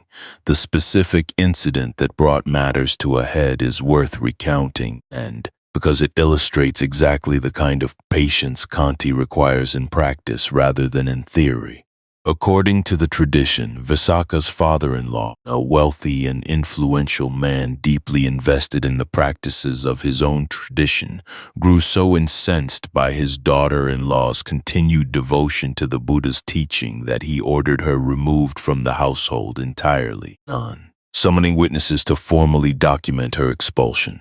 Rather than departing in anger or defending herself through confrontation, Visakha requested calmly the opportunity to address the specific accusations being raised against her, one at a time, in front of the assembled witnesses themselves. She addressed each grievance directly and without hostility, demonstrating, point by point, that the conduct being characterized as disrespect or disobedience had, in each instance, a more accurate and far less inflammatory explanation. By the end of this methodical, unhurried defense, the very witnesses who had been summoned to formalize her expulsion found themselves persuaded that no grounds for it actually existed. Her father-in-law, according to the account, was moved not simply by the specific arguments, but by the manner in which she had made them, without bitterness, without raised voice, without a single moment of the resentment he had every reason to expect from someone facing public humiliation. Visakha went on to become recognized as the foremost female lay supporter within the entire community, funding, among other major projects, the construction of an entire monastery complex known as the Eastern Monastery. What matters most for this chapter, though, is not the scale of her wealth, but what she did with the anger she could easily have justified holding on to, toward a family that had treated her with open hostility for years, simply because of what she believed. Kanti, the patience this video first examined through the Buddha's own response to Angulimala on an open road, appears here again in a domestic, almost mundane setting. A daughter-in-law choosing, repeatedly, not to let resentment calcify into the permanent grudge it would have been entirely justified in becoming. This is the part of Mahapajapati's chapter that connects most directly to you, regardless of whether you have ever stood weeping outside a door, refused entry to something you believed was rightfully yours. Almost everyone watching this video has at some point encountered a door that opened only partway, an opportunity that arrived with conditions attached that felt unfair. A yes, but instead of the clean yes you believed you deserved. The question this chapter leaves behind is not whether the conditions were fair. Often they were not, and pretending otherwise does no one any favors. The question is what you do with the door once it's open, even partially. Whether you spend your energy resenting its narrowness, the way Devadatta spent his entire existence resenting a position he was never granted, or whether you walk through it and build something durable on the other side, the way Mahapajapati did, the way Visakha did, and regardless of how imperfect their entry into that space had been. There's a question worth sitting with as this chapter closes, because the answer reveals something specific about how you currently relate to your own obstacles. None. Has there been a door in your own life that opened only partway? And if so, what did you do once you were standing on the other side of it? If this kind of long-form teaching has been valuable so far, the subscribe button helps it reach more people standing at exactly that kind of threshold right now. You've now watched a woman stand weeping outside a door, refused 3 times, until persistence finally opened what authority alone would not. Mahapajapati's courage was visible, public, witnessed by an entire community gathered around the question of who belonged. The courage this chapter is about to examine was almost the opposite. It happened in near total privacy, inside the mind of a man who had spent more time physically closer to the Buddha than almost anyone else who ever lived, and who, despite that closeness, very nearly missed the one realization this entire teaching had been built to deliver. His name was Ananda, and if this video has a quiet heartbeat running underneath everything you've watched so far, it has very likely been him. He was the Buddha's cousin, and for the final 25 years of the Buddha's life, his personal attendant, the person responsible for his daily needs, present for nearly every teaching delivered during those decades, remembered by the tradition as having the most complete memory of the Buddha's words of anyone in the entire community. It is worth knowing how Ananda came to occupy this role at all, because the texts describe him accepting it only after setting specific conditions, a detail easy to overlook, but one that says a great deal about the kind of service he intended to offer. According to the accounts, when the Buddha needed a permanent attendant after 20 years without one, several senior disciples volunteered eagerly for the position.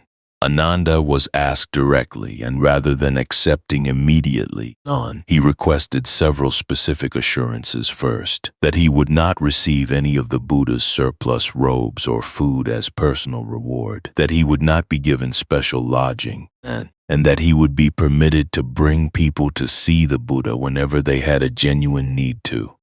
He wanted the role to be service, not privilege, and he wanted to be useful to others, not simply elevated by his own proximity to greatness. For 25 years, by every account, he held to exactly that standard, present for an extraordinary volume of teaching, errands, and daily care, almost never appearing in the texts as seeking anything for himself in return. Here's what most accounts of Ananda's life lead with, and it's worth understanding before this chapter goes anywhere else. Despite that proximity, and despite hearing more of the Buddha's teaching directly than any other living person, Ananda had not, by the time of the events this chapter describes, achieved the deepest level of realization the tradition holds out as possible. He remained, in the language of the texts, a sotapanna, a stream enterer, someone who has glimpsed the truth clearly enough to be set irreversibly on the path, but who has not yet completed it. Remember, the question this entire video opened with, all the way back at the very beginning, before you knew which stories would carry you here. A senior disciple, deeply respected, admired by nearly everyone around him, and a question some of the Buddha's own closest students were afraid to ask themselves. If you have spent years becoming someone other people respect, have you also become someone you yourself could actually trust? in the moments no one else is watching. This is the moment that question finally gets its full answer, and it belongs entirely to Ananda. According to the tradition, as the Buddha approached the end of his life, he indicated, more than once, in language the text present as deliberately open rather than fully explicit, that a fully realized being possessed the capacity to extend their own lifespan considerably should they choose to do so. Ananda, present for these statements, did not ask the Buddha to exercise that capacity. He did not request that his teacher remain longer. The texts are explicit that this failure to ask, whether from distraction, from not fully grasping the significance of what was being offered, or from some combination the texts leave genuinely ambiguous, became afterward a source of real anguish for him. Pay close attention to what this means, because it is easy to read past too quickly. The person who had spent 25 years standing closer to the Buddha than almost anyone alive, who had memorized teaching after teaching with what the tradition describes as effectively perfect recall, missed or failed to act on what may have been one of the most consequential moments of his entire life, simply by not asking a single direct question at the right time. The Buddha died not long afterward, in the town of Kushinagar, surrounded by disciples, having delivered final instructions that emphasized, with a kind of deliberate, almost stark simplicity, that each person must work out their own liberation. No external refuge would substitute for that internal work, that even the Buddha's own physical presence had never been the actual source of the teaching's power.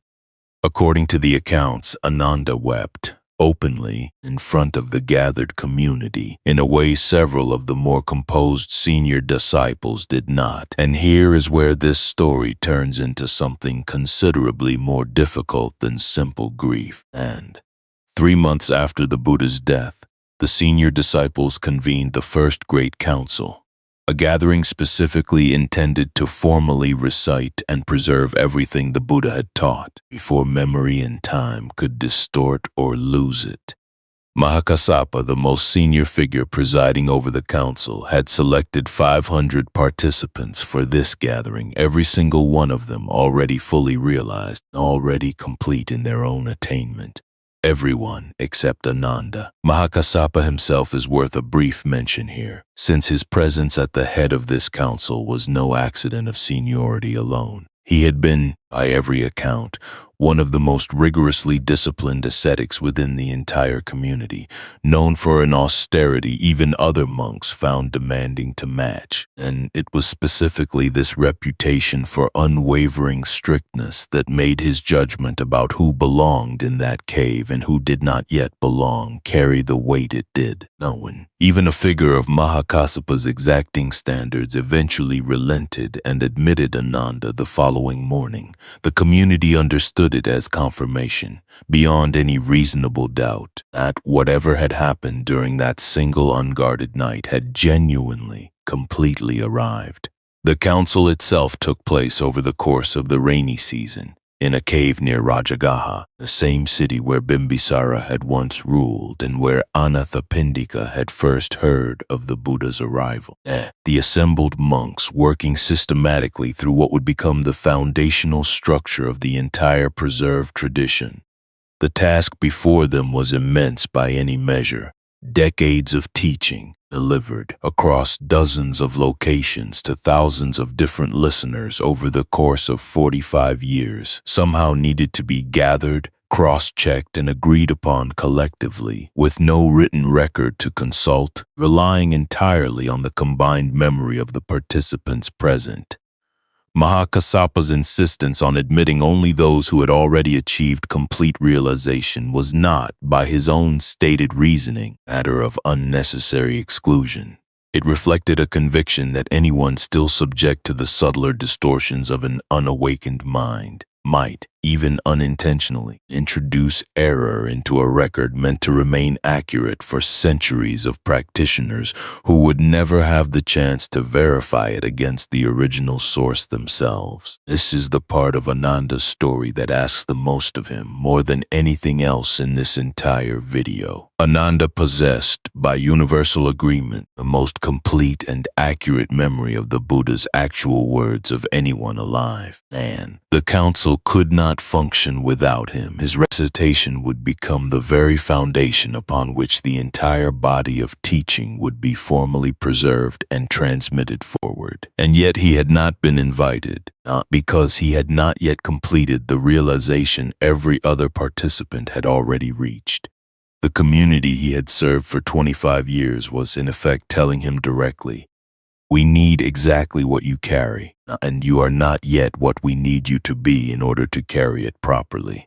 There's a detail here the texts insist on remembering precisely because it captures something almost unbearably human inside an otherwise solemn, not formal historical account. Ananda, according to the tradition, spent the night before the council was set to begin an intensive, focused practice, not performing for anyone, not seeking recognition, simply attempting, the hours remaining before a deadline he had not chosen and could not negotiate, to complete what 25 years of proximity to the greatest teacher of his era had not by itself been sufficient to complete. Notice what this means about everything this video has examined so far. Proximity to wisdom is not the same thing as possessing it. Memorizing every word of a teaching is not the same thing as the teaching having fully done its work on the person holding those words. Ananda had spent a quarter century closer to the source of this entire tradition than anyone else alive,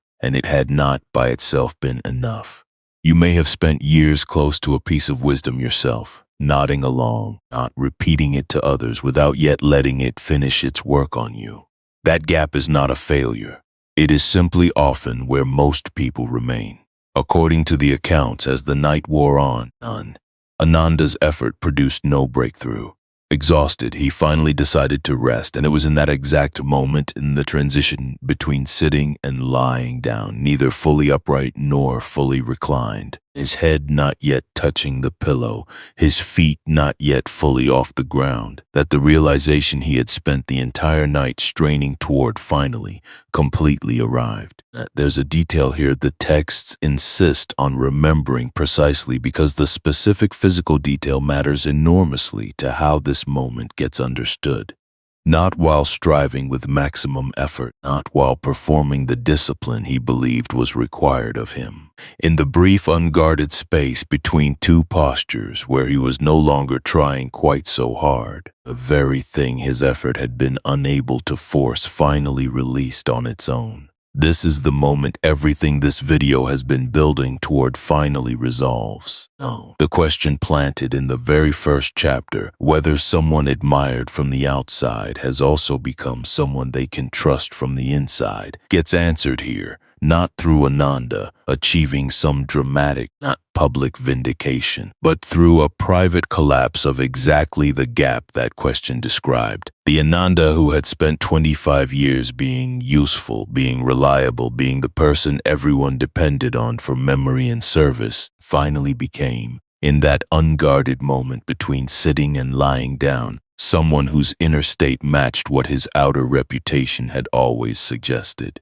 He arrived at the council the next morning and, according to the tradition, entered through a means the texts describe almost playfully, given the weight of everything preceding it, appearing, by some accounts, through the floor or through an unconventional entrance, as a way of demonstrating, without needing to say a single word, that the realization had genuinely, completely arrived overnight. He was admitted. He recited, from memory, a body of teaching that would become foundational to everything preserved afterward. The community that had, only the night before, told him he was not yet what they needed, now depended on him more completely than on anyone else in that room. There's one more figure worth placing directly beside Ananda's story here, because his life offers a quieter, less dramatic version of exactly the same lesson. Sita the householder never ordained as a monk at all. He remained a layperson his entire life, married, engaged in ordinary household and business affairs, and the tradition specifically names him as foremost among lay disciples in his understanding and articulation of the Dhamma. Proof, alongside everything you have watched across this entire video, that the deepest transformation this teaching describes was never reserved exclusively for those who left ordinary life behind entirely. Sila, ethical conduct, the disciplined and consistent living out of right action in ordinary daily circumstances, mattered, in Chitta's case, exactly as much as Ananda's intensive overnight practice mattered in his. Different shapes, same underlying work on. The text preserves several extended dialogues between Sita and visiting monks, dialogues notable for the sophistication of the questions he raised about the precise mechanics of meditative experience and the nature of perception. Questions detailed and probing enough that the monks engaging with him are recorded as occasionally needing to consult more senior disciples before offering a complete answer. He managed, by every account, a substantial household and considerable business affairs, while maintaining a level of ethical and contemplative discipline that monks who had renounced exactly those obligations sometimes struggled to match. When he eventually fell seriously ill, nearing the end of his life, deities are said to have appeared to him, encouraging him toward a particular favorable rebirth available to a person of his accomplishment. Sita's recorded response was instructive in itself. He declined to grasp even at the promise of a fortunate future existence, redirecting his attention instead toward what he understood as the only thing actually worth attending to in that final moment. The clear, steady awareness of exactly what was happening, without grasping at any outcome, favorable or otherwise. He died, according to the account, in precisely the same disciplined clarity he had maintained throughout an entire lifetime, spent never once leaving the ordinary world. The rest of this video's stories had to travel so far to finally make peace with. This is not a story about becoming someone who never struggles to keep up. This is not a story about achieving perfect understanding the moment you first encounter a teaching. This is not a story about proximity to wisdom being the same thing as possessing it. This is a story about a man who spent 25 years faithfully serving something he had not yet fully understood from the inside, and who discovered, in the end, that the gap between service and understanding was never permanent, however long it sometimes takes to close. You've now watched the most private, most unguarded moment in this entire story. A man finally arriving in the space between sitting and lying down at something 25 years of faithful service alone had not been enough to produce. That moment happened roughly 2,500 years ago. This chapter asks a different question. What happened to all of this afterward? Does any of it still reach anyone? This far removed from the forest roads and royal courts this video has spent so many hours walking through. By now you've traveled from a man beneath a tree, through murderers and merchants, queens and grieving mothers, an empire's reckoning and a disciple's private collapse into understanding. A thread connecting every single one of these stories has been the same. Dust, recognized honestly, and the slow, sometimes uncomfortable work of wiping even a small part of it clean. This chapter asks whether that thread still holds, this far downstream from where it began. His name was Ajahn Chah, and he lived not in the era of kings and disciples this video has spent most of its time in, but in 20th century Thailand, founding forest monasteries that would eventually train students from dozens of countries, drawing Western practitioners specifically toward a tradition many of them had never previously considered would have anything to say to lives as far removed from ancient India as theirs were.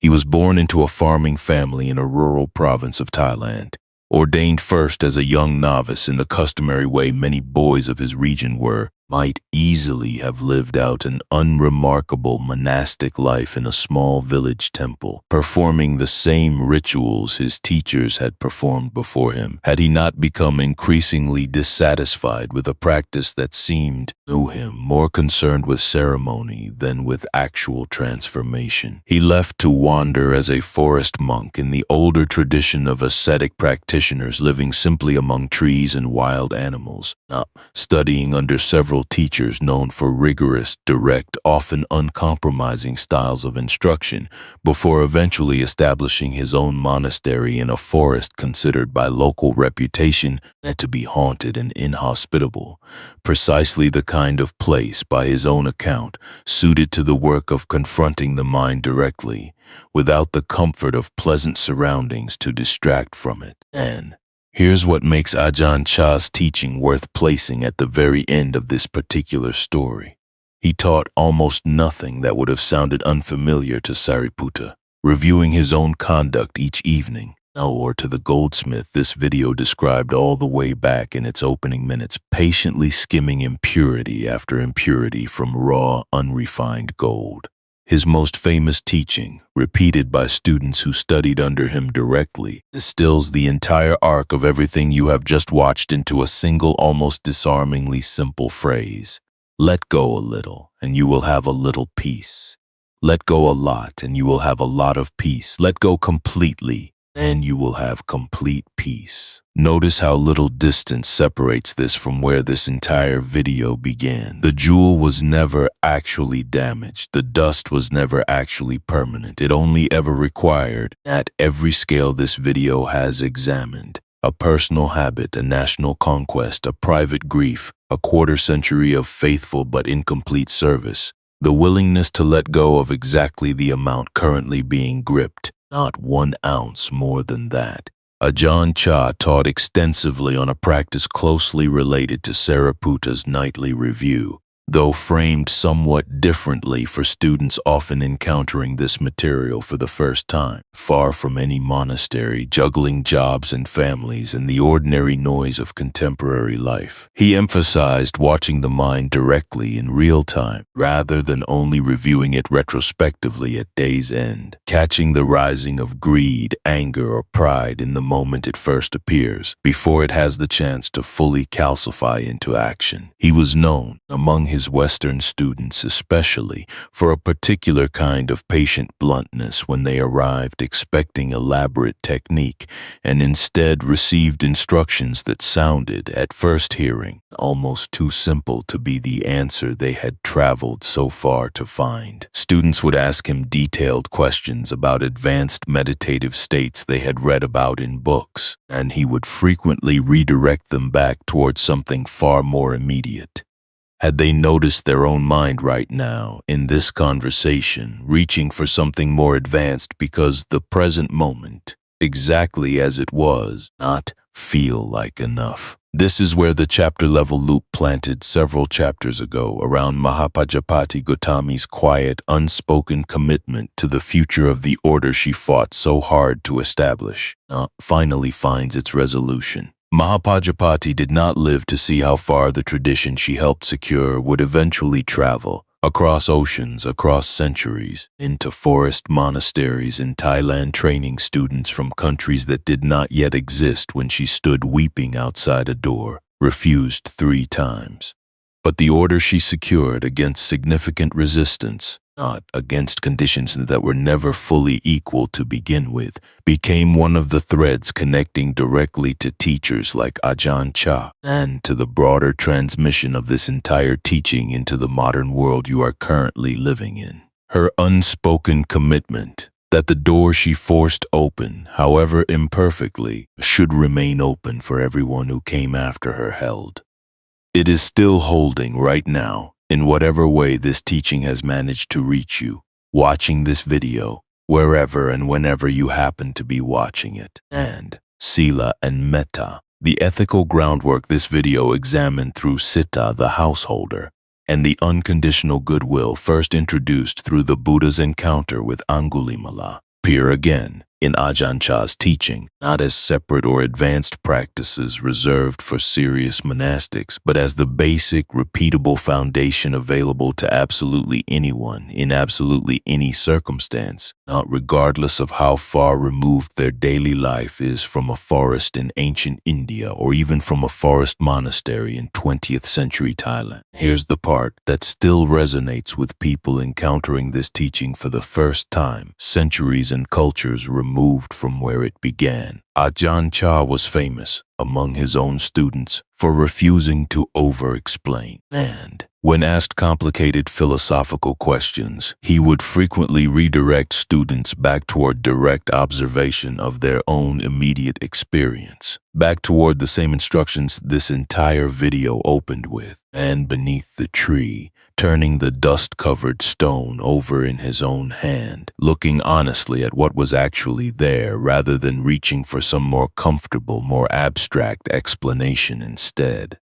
There is a connection here worth making explicit between this ancient teaching and something modern neuroscience has only recently begun to document with the precision its subjects deserve. And researchers studying long-term meditators have found measurable and structural changes in regions of the brain associated with emotional regulation and self-referential processing, changes that correlate directly with the kind of sustained, unrepeated practice this entire video has described across every single story it has told. This is not a claim that ancient teachers somehow anticipated modern neuroscience. It is something more interesting than that, independent confirmation, arrived at through entirely different methods, centuries apart, at the basic mechanism this tradition describes. Repeated attention, reshaping the very structure of habitual response, appears to be genuinely, measurably real, regardless of which framework happens to be doing the describing.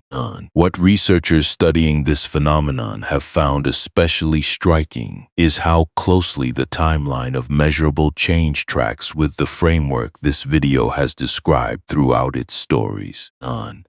Early studies suggested visible shifts in attention and emotional reactivity within weeks of beginning a consistent practice. Not the instant transformation popular culture sometimes imagines, but also not the multi-decade commitment some assume is required before any benefit becomes detectable. Longer-term practitioners studied over years rather than weeks showed more substantial structural changes still, particularly in regions associated with the kind of self-monitoring Sariputta practiced every evening, and the kind of present moment attention Ajahn Chah emphasized to his own students. The dust, in other words, appears to respond to exactly the kind of patient, repeated attention this video has insisted on from its opening minutes. Not all at once, but measurably, incrementally, the same way the goldsmith's gold reveals itself one pass of skimming at a time. But the strongest version of this modern echo belongs not to a laboratory, but to history itself, and returning one final time to where this video's middle chapters spent considerable time. Ashoka's transformation, an absolute monarch voluntarily redirecting the full weight of his power after confronting the human cost of his own conquest, remains, even now, nearly 2,500 years later, one of the most thoroughly documented examples in recorded history of exactly the kind of change this entire teaching insists is always available, at any scale, anyone genuinely willing to look honestly at what they have done and choose deliberately to do otherwise going forward. Historians studying the rise and fall of ancient empires have noted how unusual Ashoka's reversal remains, and even among rulers who governed long after him with access to far more historical precedent, demonstrating exactly how rare voluntary relinquishment of conquest actually is. Most conquerors, having achieved what Ashoka achieved, simply continued. He, alone among nearly all his contemporaries and successors, stopped and built, in the years that followed, a model of governance through restraint that later rulers, across multiple later centuries and multiple later empires, would study and attempt, with varying degrees of success, to imitate. This is harder to hear than a tidy ending would prefer, because it raises the uncomfortable possibility that genuine transformation at this scale may always remain rare, regardless of how clearly the teaching pointing toward it has been articulated. Devadatta had access to the same teaching that transformed Angulimala completely and never completed his own turn. Ashoka's reversal, even now, stands out specifically because so few rulers before or after him managed anything comparable. The path this video has spent 3 hours describing was never claimed to be easy, and it was only ever claimed to be available to absolutely anyone, at absolutely any scale, the moment they are finally willing to look. This is not a story about becoming a different person entirely. This is not a story about waiting for some dramatic, external crisis to force the change a quieter honesty could have produced years earlier. This is not a story about a path reserved for the exceptionally gifted, the unusually disciplined, or the conveniently already virtuous. This is a story about the dust on a single jewel in a single hand, belonging to absolutely anyone willing, even once, even imperfectly, even just for 30 seconds before sleep, to turn it over in the light and look honestly at what is actually there. By now you've walked an enormous distance, from a man beneath a tree turning a dust-covered stone in his palm, all the way to a forest monastery in 20th century Thailand with murderers, merchants, queens, grieving mothers, an empire, and a quarter-century of faithful service in between. Before this story closes, it owes you something direct, not another story. 3 things, plain and unadorned, worth carrying with you long after this video ends. Before those 3 things, though, it's worth naming honestly what this video has not tried to give you, because pretending otherwise would do you a disservice. This has not been a step-by-step manual. It has not handed you a checklist, a fixed sequence of techniques guaranteed to produce a specific result by a specific date. Sariputta's nightly review, Ananda's overnight practice, and Ashoka's decades of evolving policy. None of these followed a formula that could simply be copied and reliably reproduced.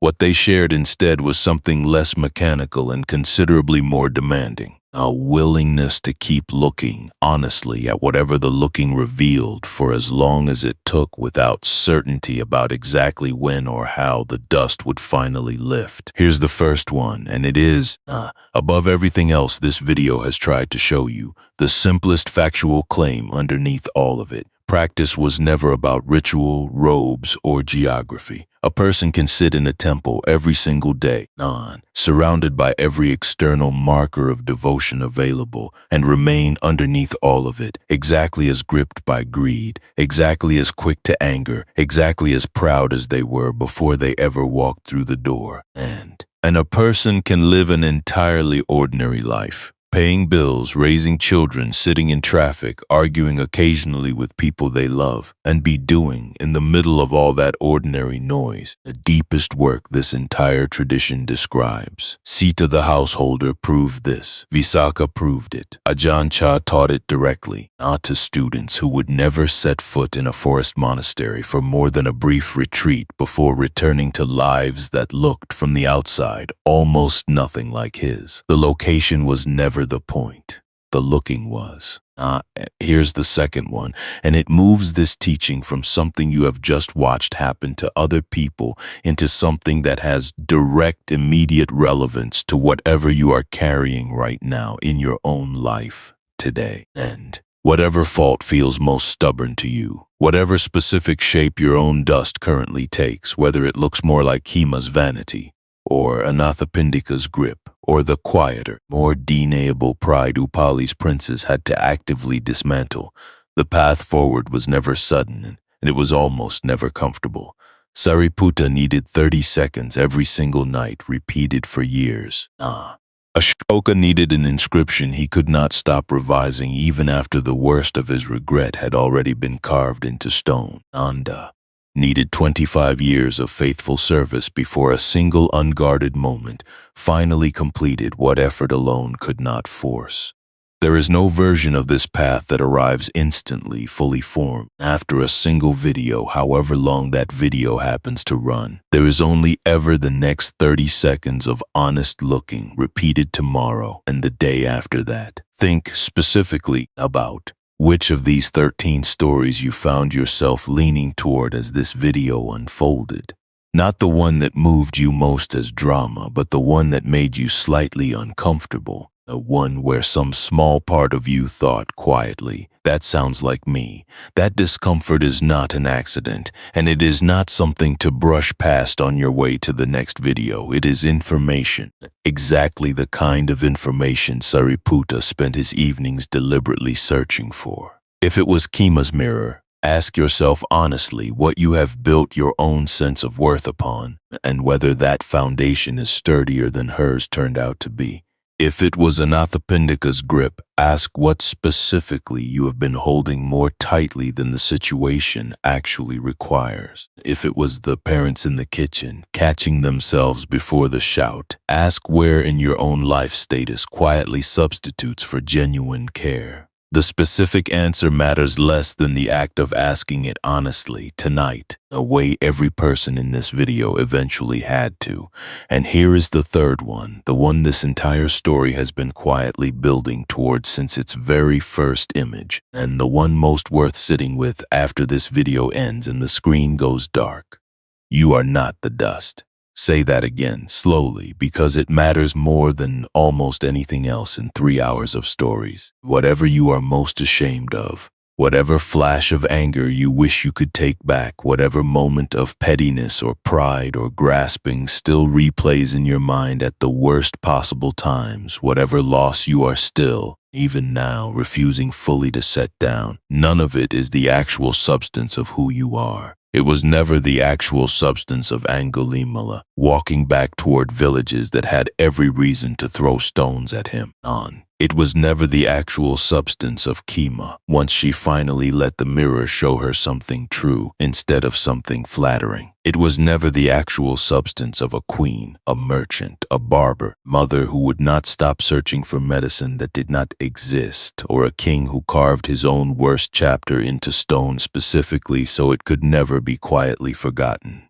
The dust was real. The harm it caused, none in every single one of these stories was real, and none of these stories has pretended otherwise. But underneath every layer of it, in every single case, without a single exception across this entire video, something else remained, untouched, unbroken, simply waiting, patiently without complaint, the way it has been waiting in your own hand this entire time you have been sitting here, listening, letting these 13 lives speak quietly into whatever your own life happens to be carrying tonight.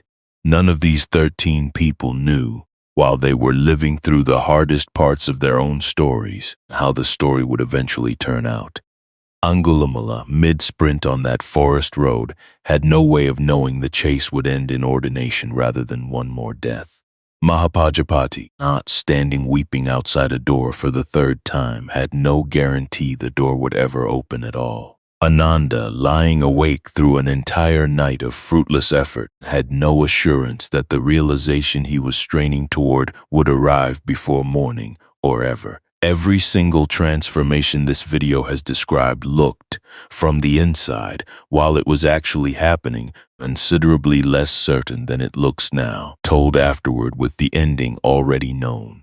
Whatever you are in the middle of right now, whatever dust currently feels too thick, too old, too permanently part of you to actually shift, you are standing exactly where every person in this video once stood, in the uncertain middle before the ending had been written, with only the next 30 seconds of honest looking actually available to you. You do not need to become someone else to find it. You do not need years of forest practice, or a dramatic crisis, or a teacher as remarkable as the one at the center of this entire story. You need only what the man beneath the tree needed at the very beginning of this video, before any of these stories had been told. A willingness to stop pretending the dust isn't there, and 30 honest seconds tonight to finally turn the stone over and look. And If any part of this 3-hour story has landed somewhere specific in you, if there's a particular fault you recognized in your own life somewhere across these chapters,